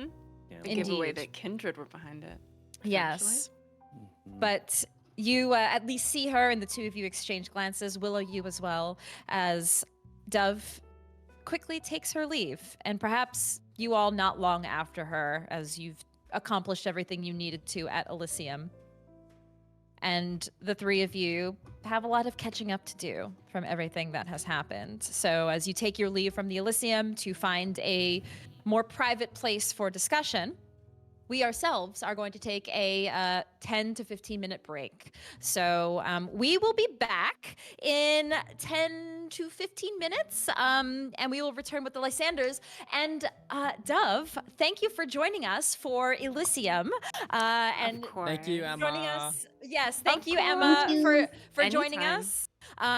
I'm sure we may hear more from the Marichal Coterie as the developments for what's happening with the La Sombra and what's happening with Khalil continue, and more information continues to be revealed to our coteries. So we will be back. Thank you again, Emma. Real quick and- before the break, thank you, Cole Drake, for the $25 donation. Oh! Yeah, Oh, thank you. you guys were RPing, Drake. so I didn't want to interrupt you again. Sorry, But thank yes. you, Cole. Really Thank you, appreciate that. guys. Thank you, Thank Cole. Thank you, everybody, for the support this evening. We'll be back in just a little bit, so don't Yep. go anywhere. See you in a few minutes. BRB. BRB.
Hello, everybody. We return to our second half of Ancestral Blood with our 3 Lysander coterie remaining. So, for the second half, as you all get ready to exit the Elysium for the evening, Willow, something dawns on you and something speaks to you for a moment to remain behind. Perhaps the whispers telling you that you need to take care of something. Marcus and everything that's happened to him, it remains on your mind, and you need to stay. So you tell your siblings that you're going to stay behind for a little bit, and the 3 of you agree to meet up elsewhere for the evening to catch up, since it's been a while since there's been a family catch up. But Dorian and Silas, the 2 of you, head in the limo. And, well, actually, no, you get your own private car because Lucas is Take Lucas. driving Willow and you're down a ghoul. So the 2 of you call a private car to pick you up and you head out. But Willow, you remain at Elysium. Most of the familiar faces that you know have already taken their leave, but there are some that remain. And most notably, the individuals in the corner that sit the Ventrue stay till the very bitter end because their prince, it is a Ventrue-run city. So they remain. And of course, looming behind Ballard and Sovereign laughing to each other, you see your father sitting in the corner. Is there a seat I can take next to him? It looks like it is unoccupied, yes. Nobody's sitting next to him and conversing with him at the moment. And he sits. I will do so as quietly as possible. Like, truly, I want it to just be, like, plop in the seat next to him. And you do slip past the boisterous discussions of the Ventrue, and perhaps it's your own senses of obfuscation not it just linger there like a Nosferatu or Malkavian. You head over to sit down next to your father, who perhaps doesn't even notice you immediately sitting. And he looks. His glance turns from the stage that he was staring at over to you, sitting next to him. His eyes just stare at you. That's par for the course. Okay. You don't normally sit away from them, do you? Not normally, no. Are they being mean to you, or are you watching for another reason? You're acting very much like your girlfriend. I'm waiting for Sierra to return. She is busy with the prince. I see. You know I wouldn't be over here if I didn't want to ask you a very serious question. Perhaps you can tell me what you've been up to in the last nights, Willow. You don't know? I do know. Then there's no need to say it.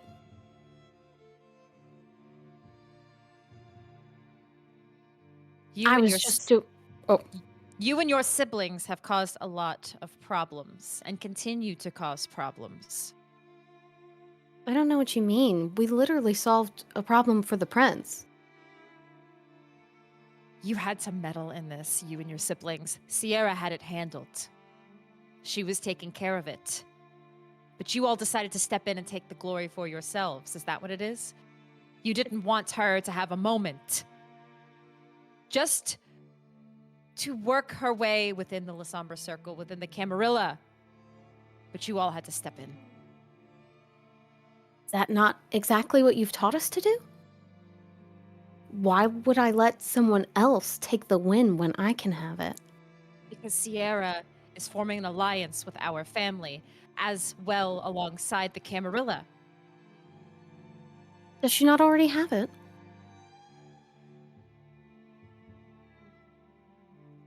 It is pointless to try to argue with you or your brothers. Because Learn from the best. none of you ever see reason. You only do what you want to do, so it doesn't matter. What is it that you want, Willow? Hopefully something that you would want too. I know we don't agree on a lot, and I know that this is normally how our conversations go, but for once I just want to look past it and ask you something that I hope you still care about. I can't find Marcus. And I think Sierra did something to him. And sure, you may be mad at me, but he has been so good to us for so long. If you know where he's at least so I can tell his family if he's dead. And she does tear up a little bit. She loved that man. She loved Marcus. That man raised her. He looks at you. I know where Marcus is. He's not dead. Where is he? He's with Sierra. I have him back? Unfortunately, something happened to Sierra's ghoul a few nights ago. She was shot and is in critical condition. You're giving Marcus away? Willow, Marcus is- Willow, the person who shot her was your brother, Dorian. Dorian took matters into his own hands. He shot her point blank in the lobby. All of the cameras have it on footage. And if anything, she could have done whatever she wanted to do to press charges against him. But of course, we're going to keep this under wraps for the sake of our family.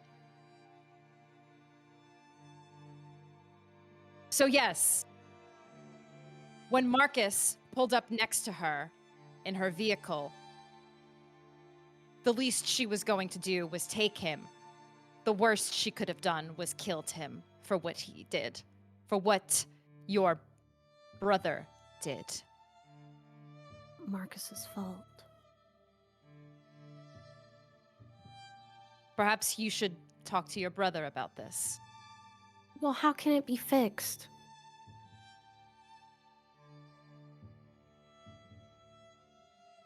I don't know.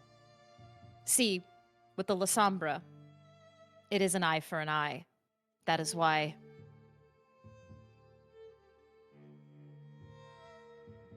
he doesn't continue on that thought. He speaks. That is why she is keeping Marcus. Perhaps over time, I will be able to work something out. But perhaps it's best he's kept with me anyway. He was the family ghoul. Marcus will not be harmed. He will stay with me. It seems your brother is not capable of having a ghoul at this time. He's not responsible. And quite frankly, I don't even know if you're responsible enough to have one either. Take care of him.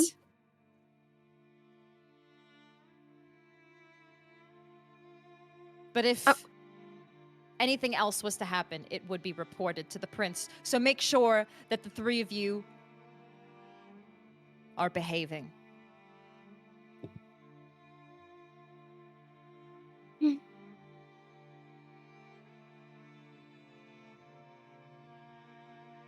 Are you really mad that we went and we got the prince's favor instead of your girlfriend's?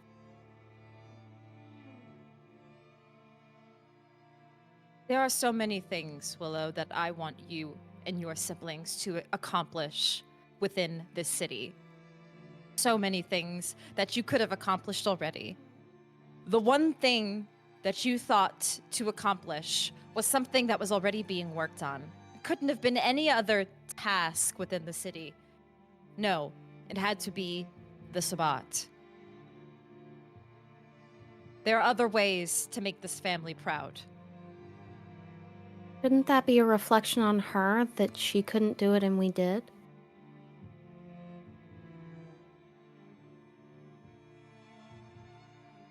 There are so many things, Willow. There are so many other things that we need to concern ourselves with this family right now. The time is growing short. And my patience is reaching its end. I need the three of you to come to me together to say you are ready to be part of this family completely. Or I need the three of you to leave.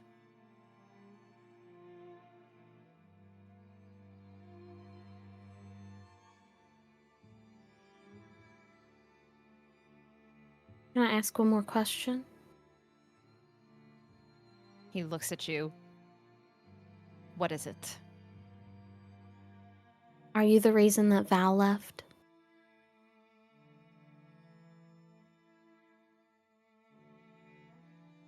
Val and I had a discussion. She agreed to leave the city for some time.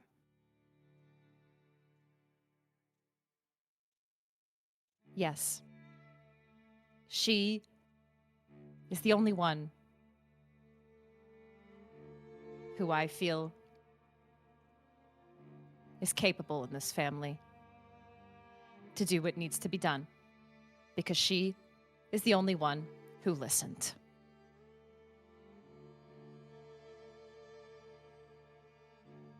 Okay. I'll go ask them and see what they say. He shakes his head. Disappointing. Willow gets up. She does a little turn. And she's like, now I gotta get that fucking primogen spot. I have to. I have to have it now. And she'll run.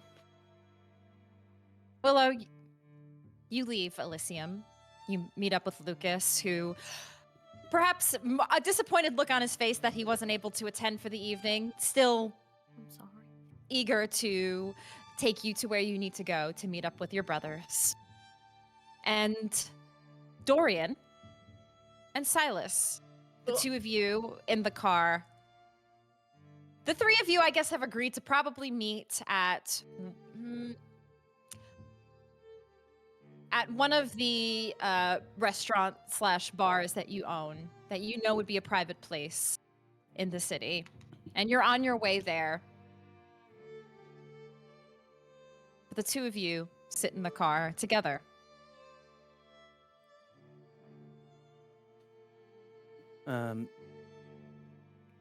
Dorian would be seated next to Silas. Silas is just Probably. kind of staring out the window, mind gone. You can see he's just kind of processing and thinking about something. And Dorian's looking down at his hands with just a nervous sweat. He looks to Silas.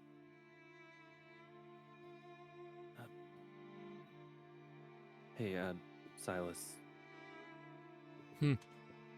What? Sorry, I was miles away. What's up? We don't talk about this a lot, but I do think about Mom every once in a while. You know? Sure. Yeah. I mean, she was our mom. You think Dad ever loved her? Jesus, Dorian. What are you going through, like a midlife crisis or something? What? Do I think Dad loved Mom? I'm sure in some fucked up way, yeah. I mean, Okay. they both did what they did together. I mean, they raised us. You know, the timeline's a little weird, but obviously they were together before they were embraced. And now Dad's with Sierra. So quickly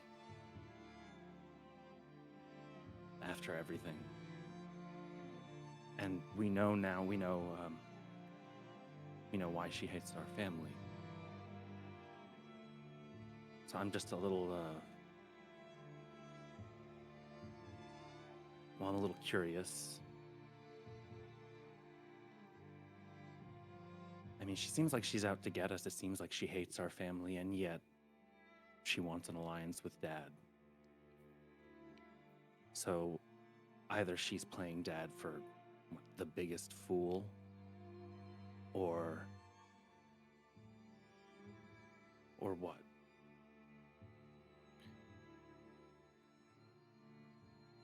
I mean,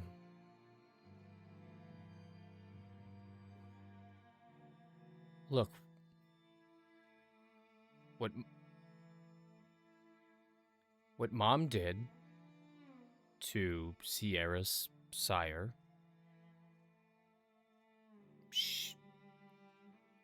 look, I don't want to start a fight, but look, Why? why don't I would there want be a fight? Because what I'm about to say, Dorian, what Mom did to Sierra's sire was fucked up. What Mom did was fucked up. And she got punished for it. Was it fucked up? Was it really, though? I mean, more fucked up than, what, everything else? Like, really? I mean, what are we talking about here? You know what we're talking about, Dorian. Don't act stupid. No, I do know. I know you have created a little human servant life in that chantry of yours. Here we go. Uh, Here we go. Yeah. Look, Always comes back to Silas the Third. I'm over it as much as I can be, all right? You've made your decisions, I've made mine, all right? But the things that we're engaged in, the things that we're going to do, things that we're probably going to be asked to do in the future, I mean, just the stories we've heard. I mean, our future, it's going to be a lot of this, right? So I just...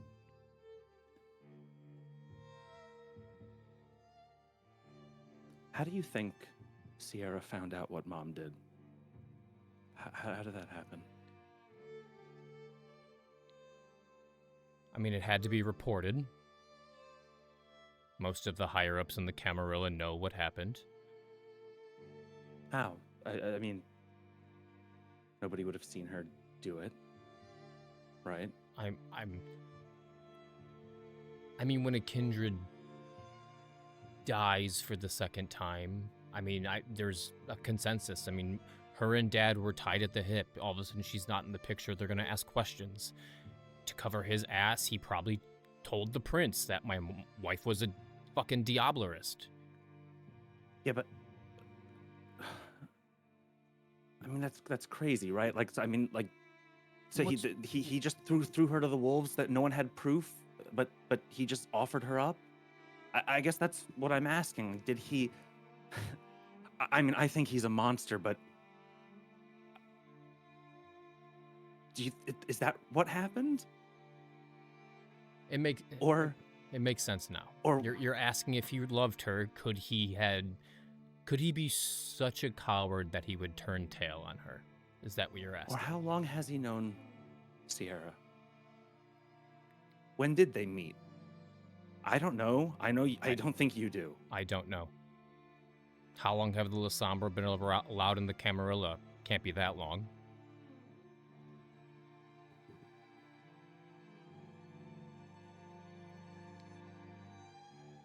So what else could they find out about our family? I mean, what kind of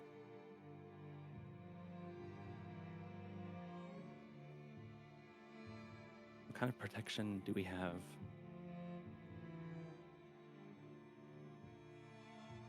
We have each other.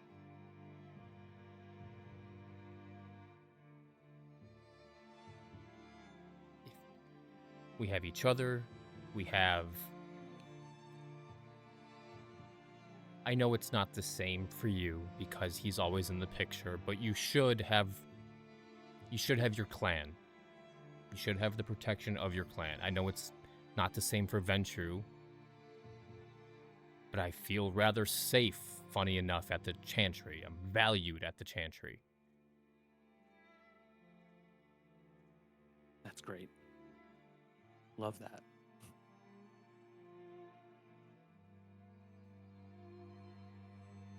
You know, I'm used to just being thrown to the wolves and figuring it out. That's how Dad taught me in the first place. So, you know, I'm not expecting any different.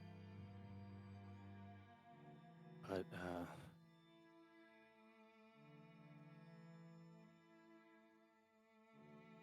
there's only one thing in my life, Silas, that I have valued, and it is the thought that I won't be like Dad in one way. I will actually care about my family. I know you do, Dorian. No one questions your dedication to your family.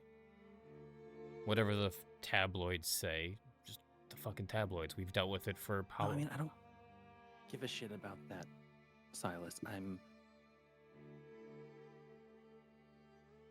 I am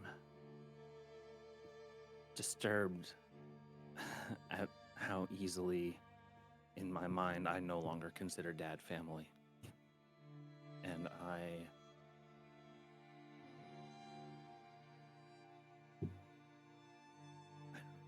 we have each other, right? I still want to believe that. Of course.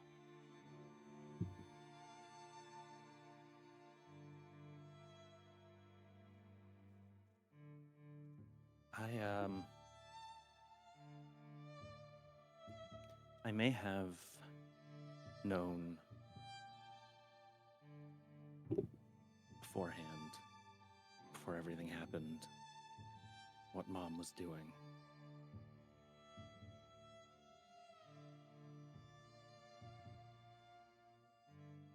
What do you mean? She showed me. She showed me where we keep the family skeletons, quite literally.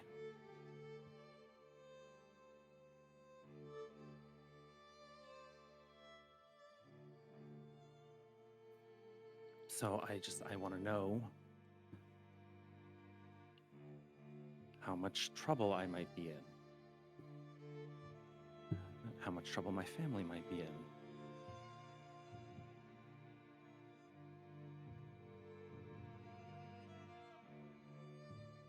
Are they still there? I don't know. I didn't want to go back. I didn't know what Dad gave up to the Camarilla. I don't know what he told them. Mom seemed to imply that Dad knew about those bodies. They were family enemies, people we had disposed of.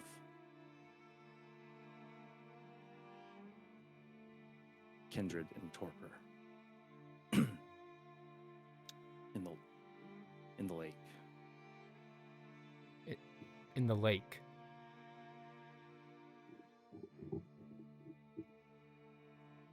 Yeah.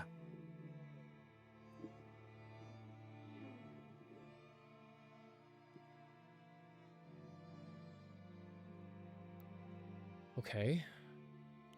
So you knew. We were freshly turned. We didn't know any better.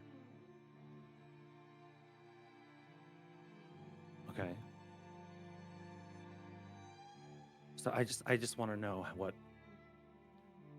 I just want to know how they found Mom, and if I was there, would that come back on me? What they might be able to find out about what I know. And Dorian is just, he doesn't want to. Obviously holding something back. Mhm. I mean, I don't know if you want to roll for it, but he's very obviously not. No, able I to say you what know, he wants to say. Silas would. Are you asking me as a Tremere, or are you asking me as your brother?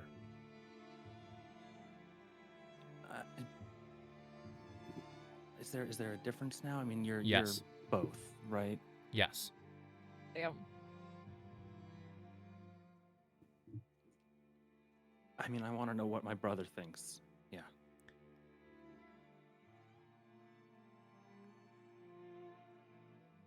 Dorian, the night Mom died, I can freely say it was hell for all of us. I know we were divided then, just as we sometimes get divided now. Hell, as we are divided now. I'm not going to beat around the bush anymore. You don't have to... You don't have to tell me shit, Dorian. Whatever you have, whatever you know, just take it to your grave.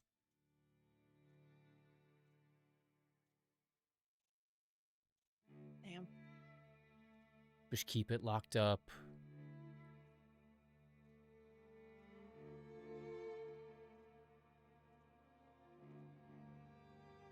That's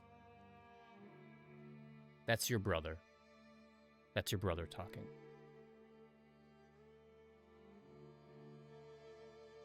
Okay. I'm not an idiot, Dorian.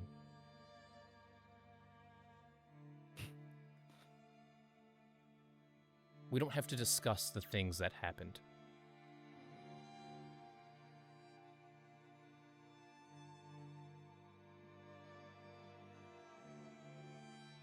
But Okay. if someone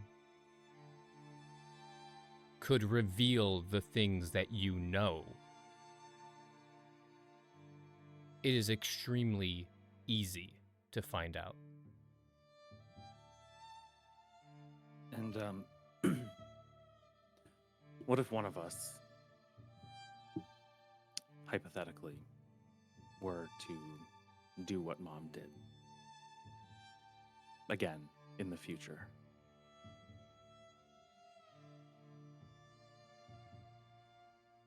You know, we didn't talk about Thea. Where is she, by the way? With Willow, I think, but Silas that night was fucked up. She wanted us to drain her. She wanted us to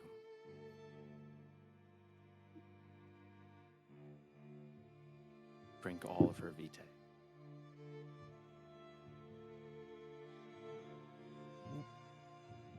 What do you mean? Why? I don't. He was suicidal. If that's what you want to call it, it was like a mind control. I don't know. She wasn't in a right state. But you didn't, I right? think it. No, we didn't. So she's at Willow's apartment this entire time? I guess so. You know, to be honest, there's so much going on right now. I just assumed that Willow. I fucking forgot about it. How do you forget? I didn't forget. It's just there's a lot going on, Silas. I'm thinking about a lot of things. Okay. You know, we lost Marcus. I don't know where he is. Right? Things at home aren't the best right now.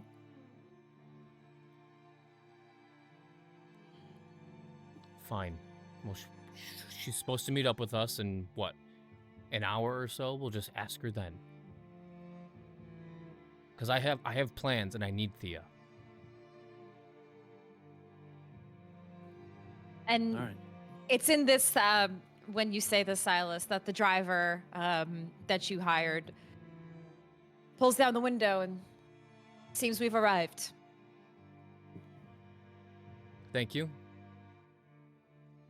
Have a good evening, sirs. You as well. The two of you exit. You head to the private room in this restaurant that you own, that your family owns. A place that you know is secret and secure and away from the prying ears and eyes of your father.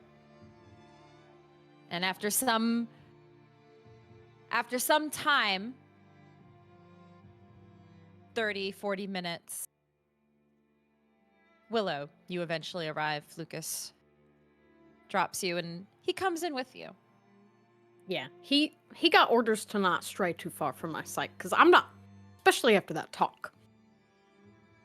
Lucas joins you and he waits outside to give you and your siblings private time to talk, but he's not far. And Willow, Good. you enter into the room to meet with Dorian and Silas. Hi. Things are interesting feeling in here.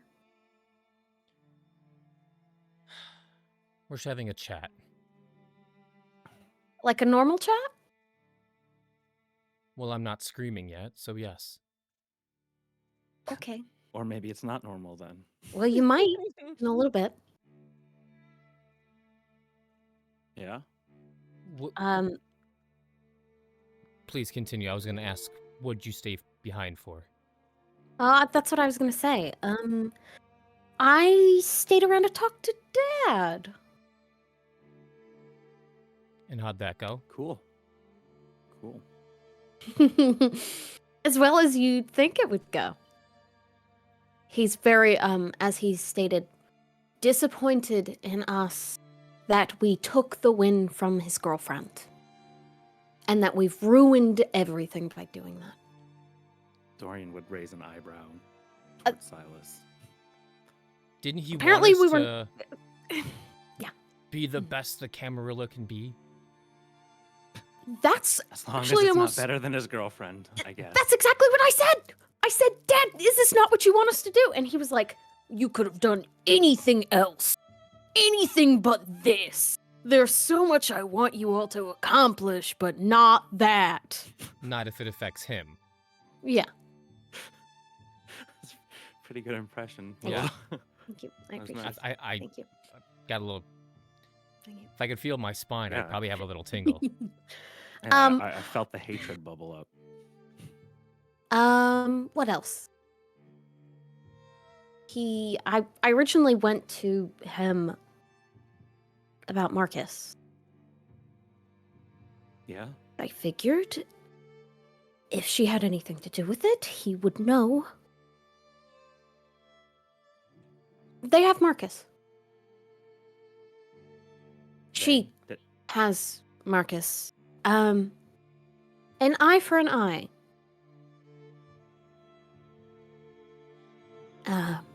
Since you apparently shot her ghoul in the head, What the fuck? he said that she's going to keep Marcus until he can convince her otherwise. You shot a woman in the head? Apparently it's on video. Her ghoul. They tried to kill Lucas. They Dorian. poisoned him. That's who poisoned Lucas. And we knew that, and he's fine. Now we don't have Marcus because of it. Who are you?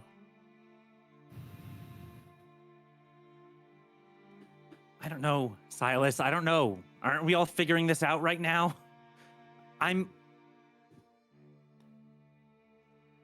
Well, Sierra has Marcus and he's not hurt, but she's keeping him as her replacement.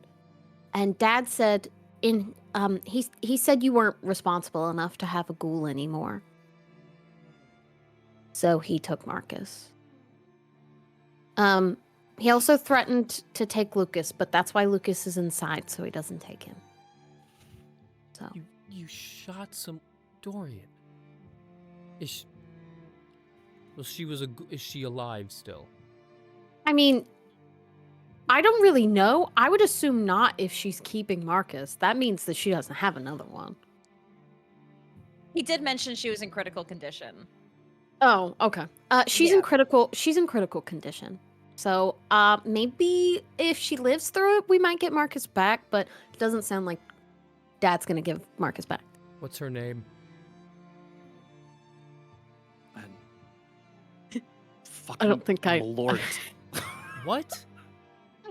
What? I think maybe she.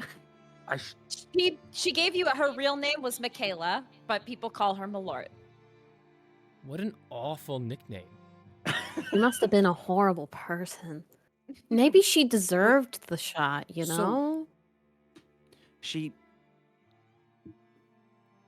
So the cops and the EMS outside the hotel when we were putting Malenkov in the fucking limo, that was you. Oh, dang, that was you. And Dorian is just like sweat. He's like stammering. You know, he is Like, look. We're at war with these people, these kindred, these monsters. I don't know what game you think that we're playing here. Not these shoot people in the head in a lobby of a hotel. Who do you think you are? Like Al Capone? Maybe that's what we have to be. I don't know, Silas. I'm really figuring this out as I go along, you know? And maybe I lost control a little bit. Maybe I lost my cool, you know? But I did something, and so I know you- that Sierra has one less pawn on the chessboard. well, now she's got Marcus. Okay. But you didn't get a name. Malort, that's all you had?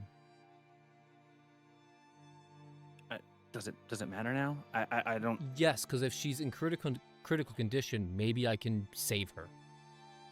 And then we can barter for Marcus back. If she's in a hospital, Okay. All right. No, we should do that. I'm sure we can find out where she is. I'm sure Dove could help.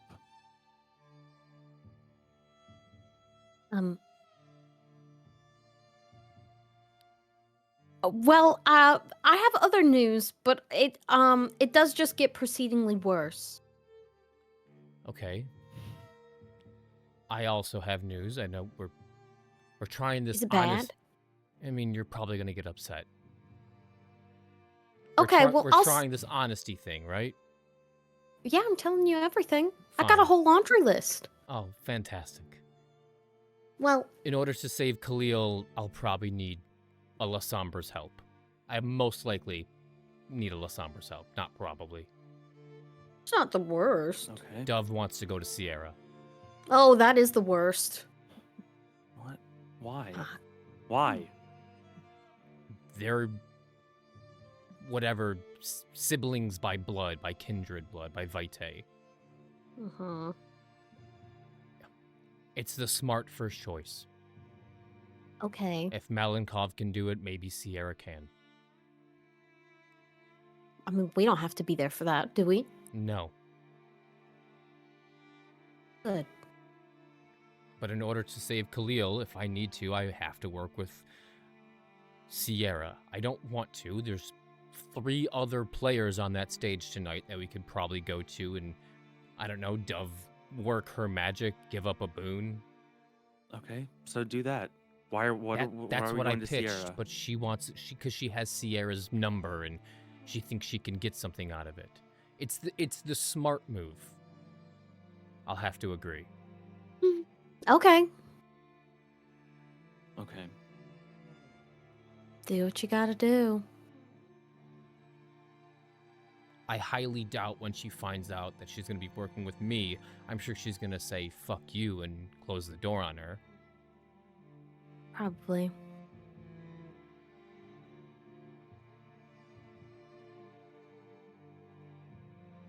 But that's you're taking it quite well. I have to be nice to her. She has Marcus. But as So soon what- as he's here, we kill her. So you're.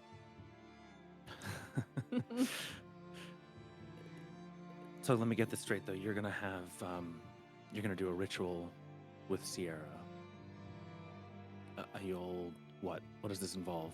You'll have her participate. I'm in- working on the details. I intend on learning a what I lot mean more is- later tonight when I get back to the Chantry. Silas III is working on it. Okay, but you're going to. What? Who else do you need? Her. No, just her. I'll need someone with access to her, similar powers that Malenkov had. And where are you gonna do it? Oh yeah, I I don't- can't imagine she can go in the Chantry, can she? Absolutely not. Yeah, I wouldn't. Okay. Well, Well, we have plenty of properties, don't we? Yes. Okay, so where are you gonna be doing it? I haven't thought that far. One step at a time, I have to learn how to do it first before I'm thinking about the logistics of where I'm gonna fucking host this party, Dorian. Okay. Well, here's what I think. I think we figure out where we're gonna hold this now. What do you mean, And, we? You want to be in? I want to be there, yeah. And what if she says at the Diamond Yama? Well, Silas, this is your ritual. Yes, it You're is my gonna ritual. tell her. You tell her that you can't do it there. Tremere bullshit, right? You got to do it somewhere else. I mean, the I- ley lines are bad. Oh, bravo, Dorian. I've You've cracked a I've book or two seen that I've some- left behind, haven't you? you read that on the internet, bud? I I watch fantasy movies sometimes, all right? Yeah. I It's So, okay. look, It's okay. so You can admit so it. you tell her so you tell her where it takes place, right? You do the ritual. Everybody goes home except for Sierra. So you want her help to save someone, and then you want to take her out. I just suggest we negotiate a release for Marcus. Marcus from a position of advantage. That this is even if she agrees to do it. We might have to go another route. Like I said, it all stems on how good Dove is with her words. Well, like you said, we're trying the honesty thing. I would have just tried to do it on my own, but I think that we should all be in agreement here on this one. I like this plan. Shit, Willow wants to kill her, so I think we should. She is a member of the Camarilla. and that's why we can't do it lightly, but Why can't we just frame like the Sabat or something as they're running rampant? They Did you already not- put a hit did- out on did- her. Did you not listen that it's been dealt with? there are always As far as they know. there are always other fall guys. I mean, It's true, we could find someone. a dime a dozen. Just any old dime to take out Sierra, huh? All right, we may have to put a little bit of work into it, but it's not impossible. You just tell me what you absolutely need for this ritual, and we'll figure out some logistics. Fine.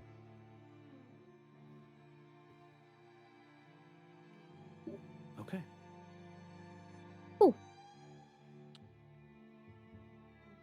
Willow, where's Thea? Oh. Yeah. Oh, that was gonna be at the. Oh. Well, I guess I could end on a. Well. Which. Do you want me to answer that now, or do you want me to give you the less worse news first? What are you talking about? Two pieces of bad news.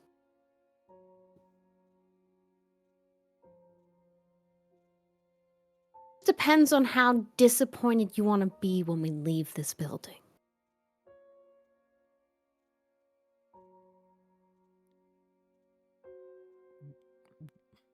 Where is Thea? Willow. She's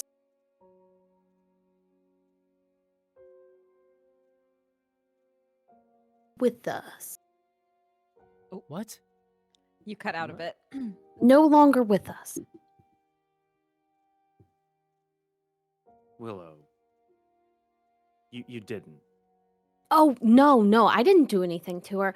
I was actually trying to get her to stop from, falling on the hypothetical sword. And we just kind of talked in circles for a long, long time. And then eventually she combusted, actually, in flames in my apartment. There's still a giant scorch mark on my rug.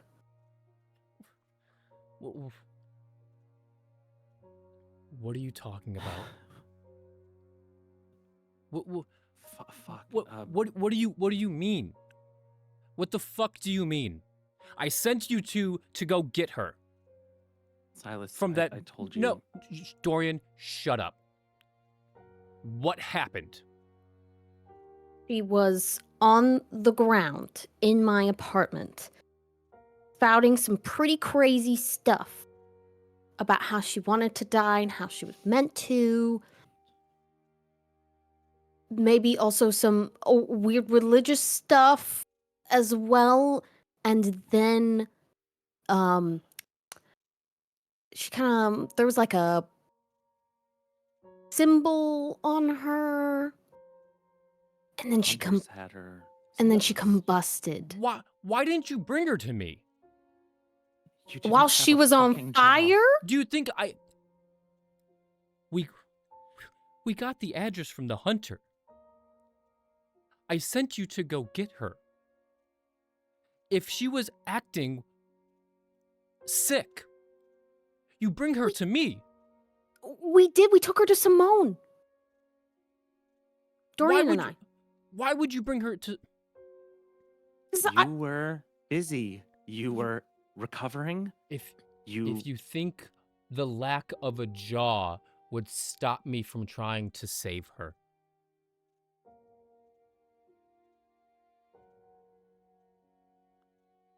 Simone Things said there was... I could have tried. We were going to bring her to you, Silas. It was... Then why did you leave almost her with Willow? It was almost daytime. She had to go somewhere. We had to take her somewhere safe. She was trying to run out of my apartment and burn up in the sun. She was possessed, Silas. I told you she wasn't in her right mind. She wanted us to drain her blood. She wanted us to diablerize her. She was begging. She had some mark on her from the hunters. I didn't realize it at first. I thought it was just some religious raving, or maybe they just tortured her. I don't know if it was that. But it was clearly something more. What did Simone say? Do you remember?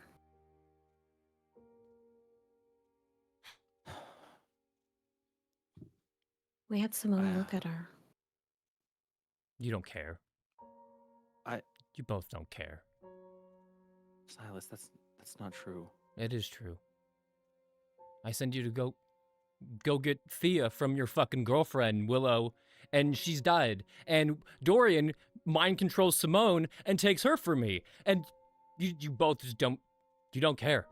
You don't want me to be happy.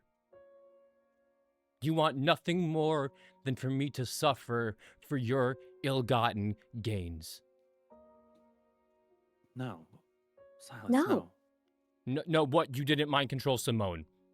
You couldn't have brought Thea to me to try to save her. Every time I get a little bit above, you two bring me the fuck down. We tried with Thea, Silas. You could have brought her. Bad happened to her. You could have brought her to me, jaw or not. I could have tried. I could have, I don't know, cut off the flesh that had whatever religious thing on it. I could have. She didn't want to see you, Silas. She said she didn't want to see you. We asked. We said we wanted to bring her to you. I didn't want to hurt you, but she didn't want to see you. She begged us not to take her to you. And you were already in a bad state. So, despite what it looks like, it was to try and help you.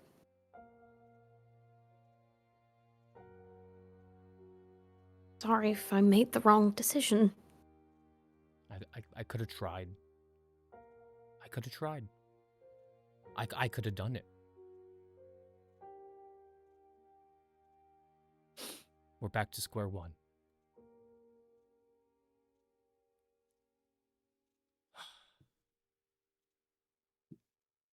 What else do you have? What else do you have to tell me? Val's not coming back? So she took the deal. That's what Dad said. He said she was the only one worth anything. And so he sent her away.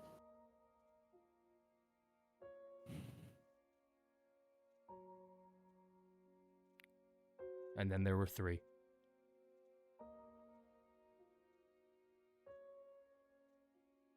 Yeah.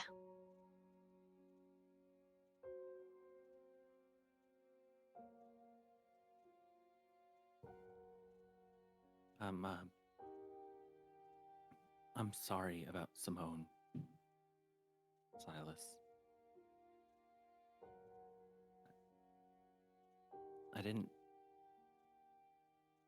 I lost control. I didn't set out to hurt you or her. Since Mom died, I have been feeling a rage. I don't know what it is. Silas, it's not.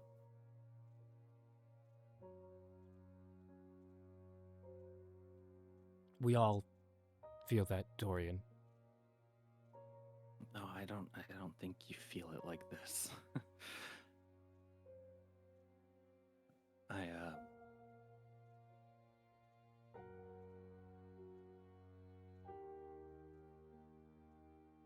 Well, I'm sorry. You didn't deserve that. She didn't deserve that.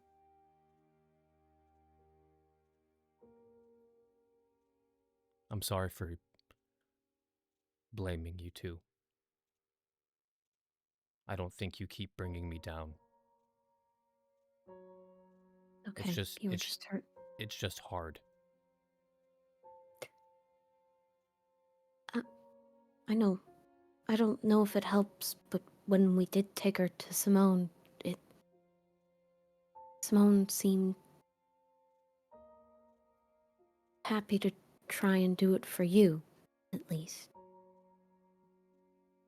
I don't know if that means anything, but...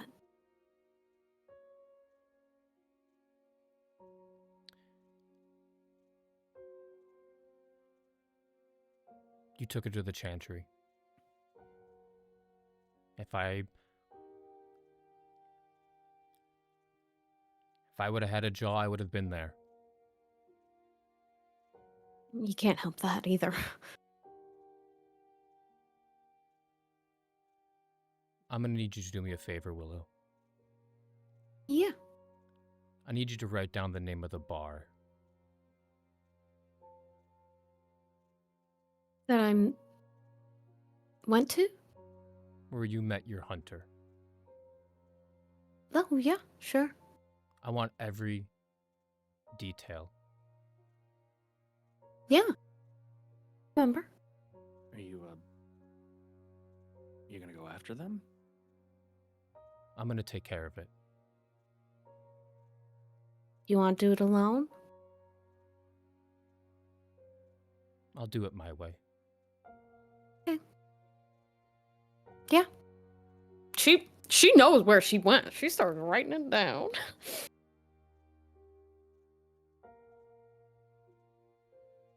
Small place. Kind of crammed in between a few buildings. It's not hard to find. Not very far from here. It's on the other side of the city. I made an oath to do no harm. It doesn't mean that others can't harm in my stead.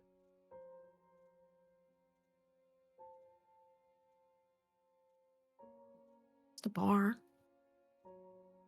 I'm sure it won't hurt.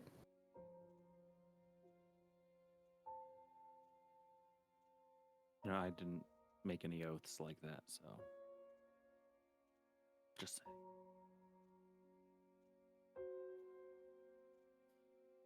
Is there anything else?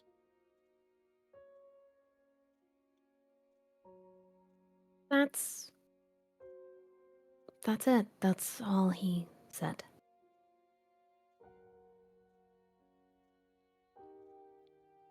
Oh, no. Sorry. Spaced.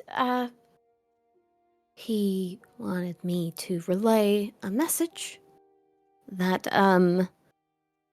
he wanted to know if we were ready to really become part of the family. As we're running out of time, supposedly.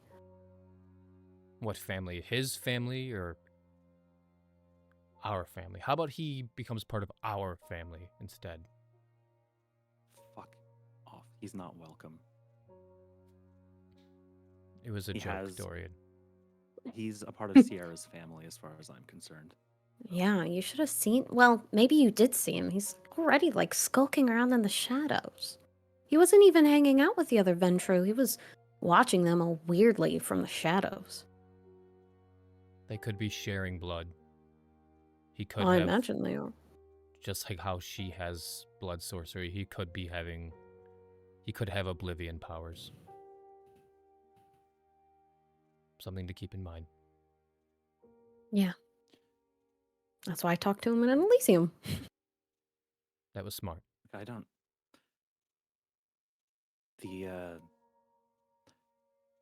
I don't know what Dad's plan is. I don't understand what Sierra's game is, but I don't think he's doing any favors with the other Ventrue. I don't think Kevin Jackson, the prince, wants to work with him, but he does want to work with Sierra. So I don't know what game that Sierra is playing on both sides of this fence or what her plans are, but as far as I'm concerned, they both have to go.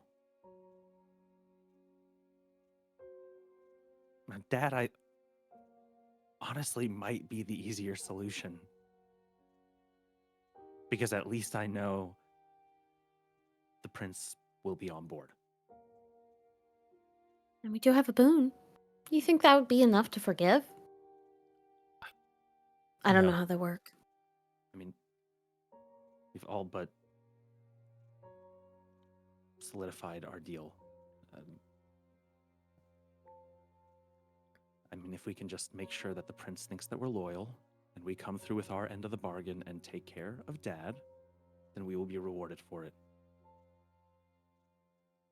And I think, Willow, this whole Primogen nonsense might be a blessing for us. I already talked to Damien about it. Apparently, I'm in the queue. It's perfect. I mean, just having your name in the ring just shows that you're invested. Well, I do have something I can present to him if he decides to see me. Maybe something that he would. He did always like working with Anita, and he expressed sympathy at Elysium. So if I could guarantee him that the Anarchs come back in town with the same arrangement that Anita had.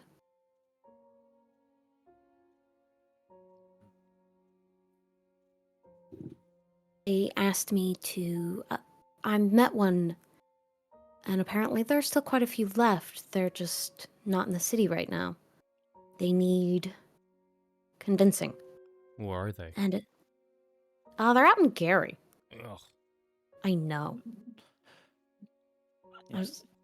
But, you know, I buy them some nice industrial buildings out on the outskirts like they like. She said that's what they need right now. And if I can get them in my pocket, and then go to the prince and say that I have the Anarchs in my pocket, he might be more willing to listen. You know, Kevin Jackson's deal with them, it was a deal with the Anarch, but what he really had was Anita. And that's probably what he wants again. I could give him that. And then our family would be in favor with him. And you already have good standing with Deuceable, the Chantry, and you already have good standing with Caden. So by that, it would look like we would be much more useful than Father. Right? And, I think this is a great idea. I mean, it's a tough road, but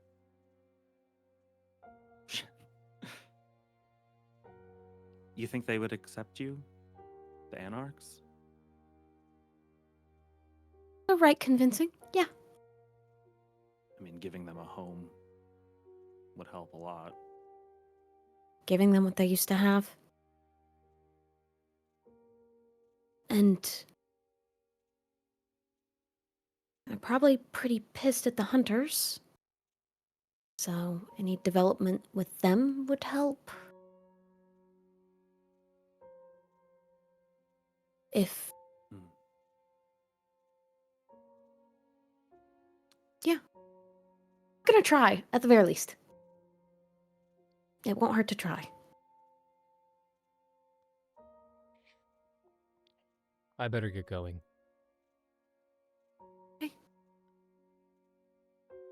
Yeah. Get home safe. We'll get Marcus back. Yeah, we will.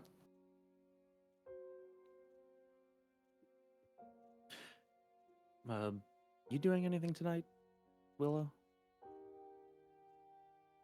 No, I was just gonna hang out with Lucas, actually. Oh, okay. Why? Oh no, it's fine. I'll call a different driver. Just wondering if I could. Oh, you want to use Lucas? Uh, You can use Lucas. I'll share him with you. But you gotta ask him. yeah, of course. But not in a Ventrue way. You just gotta ask him. I Like, hey, Lucas, you do anything tonight? Could you take me home? I don't like dominate Marcus and Lucas. Like I don't. I know, but like, they're inclined to say yes to you. You just gotta be chill. I guess. Okay. Yeah. Alright. Yeah. I'm not gonna decide for him. He can decide on his own. All right. Yeah. I'll ask him. Okay. Yeah, sucks not having your driver. You have to. Oh, you gotta borrow my driver? Yeah. I just guys, want can a I borrow your familiar driver? face in the car. Squeeze. Yeah. Look, Instead of I'm a- feeling you know, sad. I don't want to go out, but I want a familiar face there. And I don't want it to be Normal either of you two. siblings. Hey, can I borrow your car? Now it's hey, can I borrow Can I your borrow your driver? Yeah. Oh, if you pay for his, also, can you talk to him about getting his license for the helicopter? You know, just until Yeah. we get Marcus back. Yeah. Sure. Okay, cool. I don't know anything about that, so if you could just take care of all that. Yeah. Set Oh, that up. okay, cool. The two of you head out together, and Dorian, you ask Lucas for a ride in a Yeah. cool, nonchalant way. Hey, dude. Torian's going on a bender, by the way. He's he's going out to. Oh my God. Yeah, that's the plan. It's been a night, so that makes sense. Dorian's going to blow off some steam, go to several different clubs, the high-end clubs, and getting some drinks, getting some feeding in, and just doing that for the rest of his night.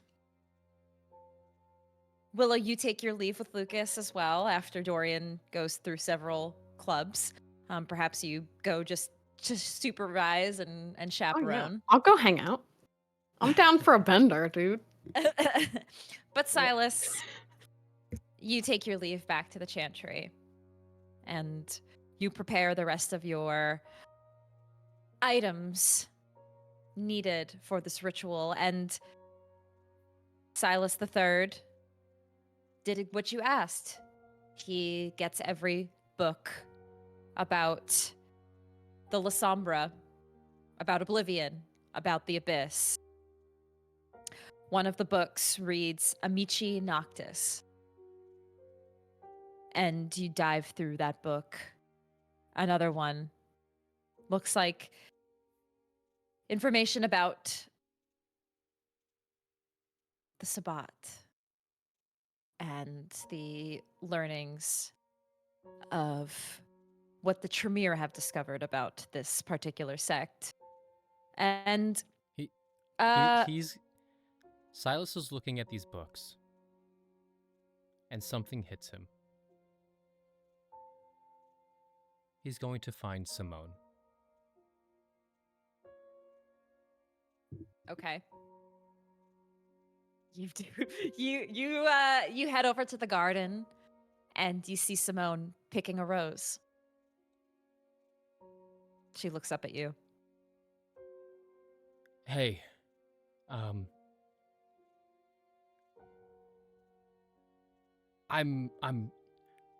not good at this stuff, okay?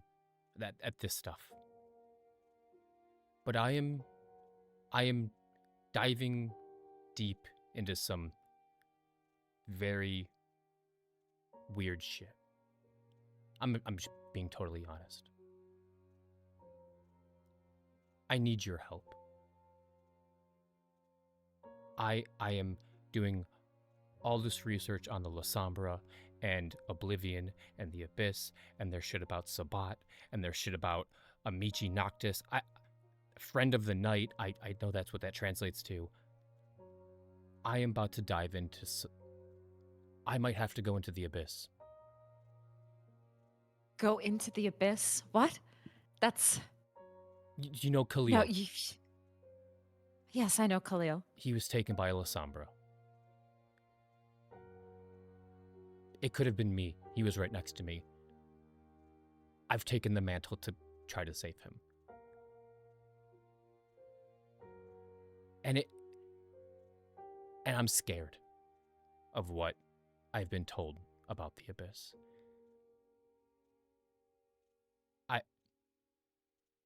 I need you to be my anchor, my lighthouse in the darkness, Simone. Because I don't know if this is gonna work. It could be all for nothing. I got Silas III. He's got like 40 books. I'm about to all read them all at the same time with my blood, and it could be for nothing. But I can't not try.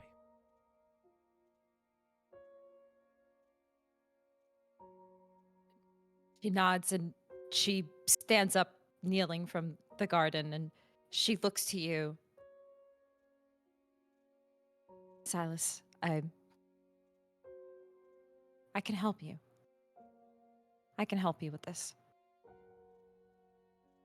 She moves in closer. I know some things about the Lysander. Where I came from, New Orleans, they took some things from me. My sire, people I care about. So, I know a thing or two, and I want to help you. You don't want to fall into that darkness. Trust me.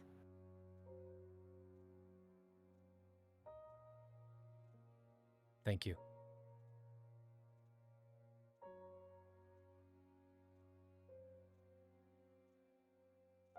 All right, let's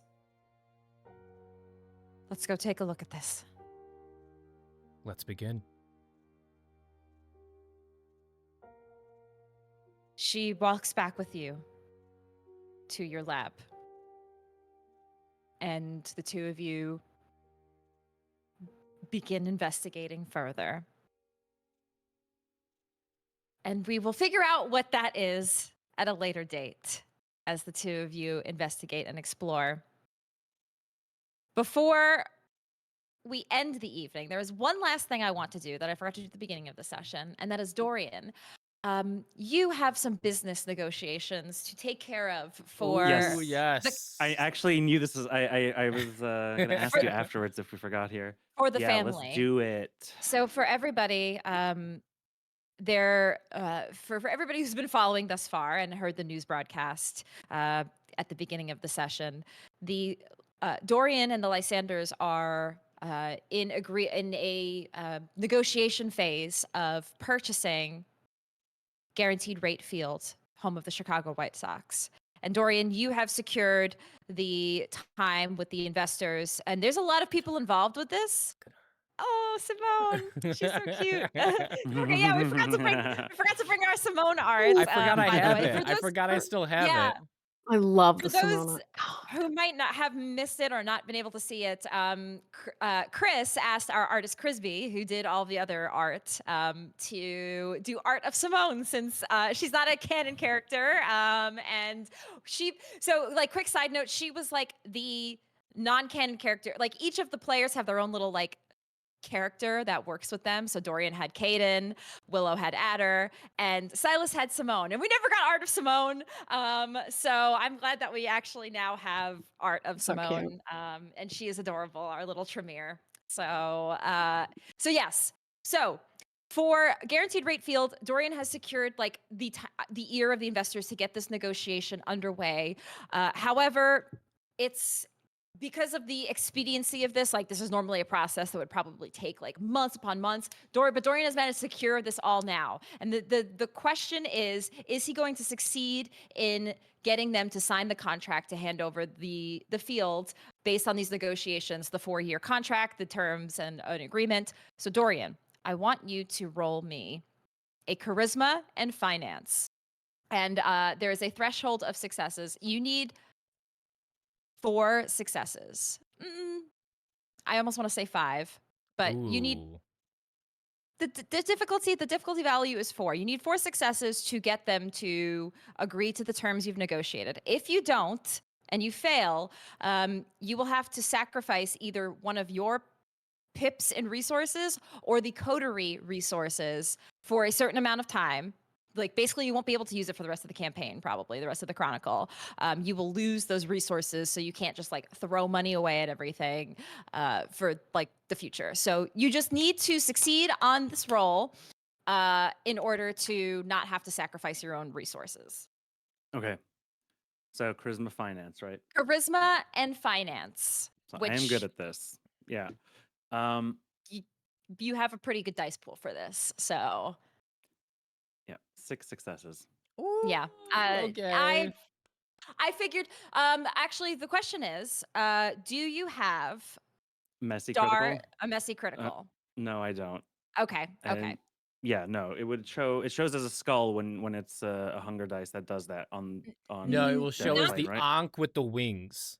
With the little, Oh, okay. little fangs. Well, I'll send the it in the fangs. chat just in case, but I'm pretty positive that that's not. Yeah. That's not it. I was pretty sure, everybody, that Dorian was going to roll success on this, because he could have also spend willpower to Nope, yeah. re-roll. But I want the big concern was if he messy critted, which he did not. Nope, that is a So- normal 6 success. Okay. Mhm. So you are able to successfully negotiate this deal, and the investors sign and hand over guaranteed rate field to the Lysanders. The deal is done in record time, which again, like, has raising some flags for business analysts. But in record time, you have managed to secure this deal, and the field is now yours for whatever you wish to name it. Mm-hmm. Oh. You own it. So that'll be something you have to figure out. Maybe you make the decision, or you can negotiate or talk with your siblings about it. But it was your deal, so you. Yeah, it's my name on that paperwork, right? So it's, You- Dorian Field. Dorian, yeah. But, yeah. Whether it be vital medical field or something else, that is up to you. Ethos investment. figure it out. Yeah. So Dorian wears a that's- White Sox hat now, by the way. yes. As soon as the deal went through, he's got the baseball cap on. That's so good. Get you a Frank Thomas jersey. Yeah, Dorian's going full. He's gonna get like some white, like they bring to his office like some White Sox like plaque memorabilia with like a signed baseball as Hell like yeah. as like a thank you, you know. So he hangs it up in his office now. But yeah, so that was a success. So congratulations, Lysanders, on a successful business deal. We will see where that leads to in the future, in future episodes, as we will be back next week, everybody, for Ancestral Blood. But if you, so before that, you can join us this Monday for Werewolf the Apocalypse, which is We'll close up some things for the Greater Ancestral Blood story. So if you're following our Greater World of Darkness story here at Magic RPG, you'll definitely want to tune in this Monday for Werewolf the Apocalypse. And join us on Tuesday night for Ignite Recall, which is our Scum and Villainy campaign that has been ongoing. So tune into that on Tuesday, or see you next Friday for Ancestral Blood, and catch up on everything on our YouTube, youtube.com/MagicRPG. That's all for us this evening, everybody. Thanks for hanging out with us. Have a good evening, and don't let the beast win. Goodbye. Good night. Bye.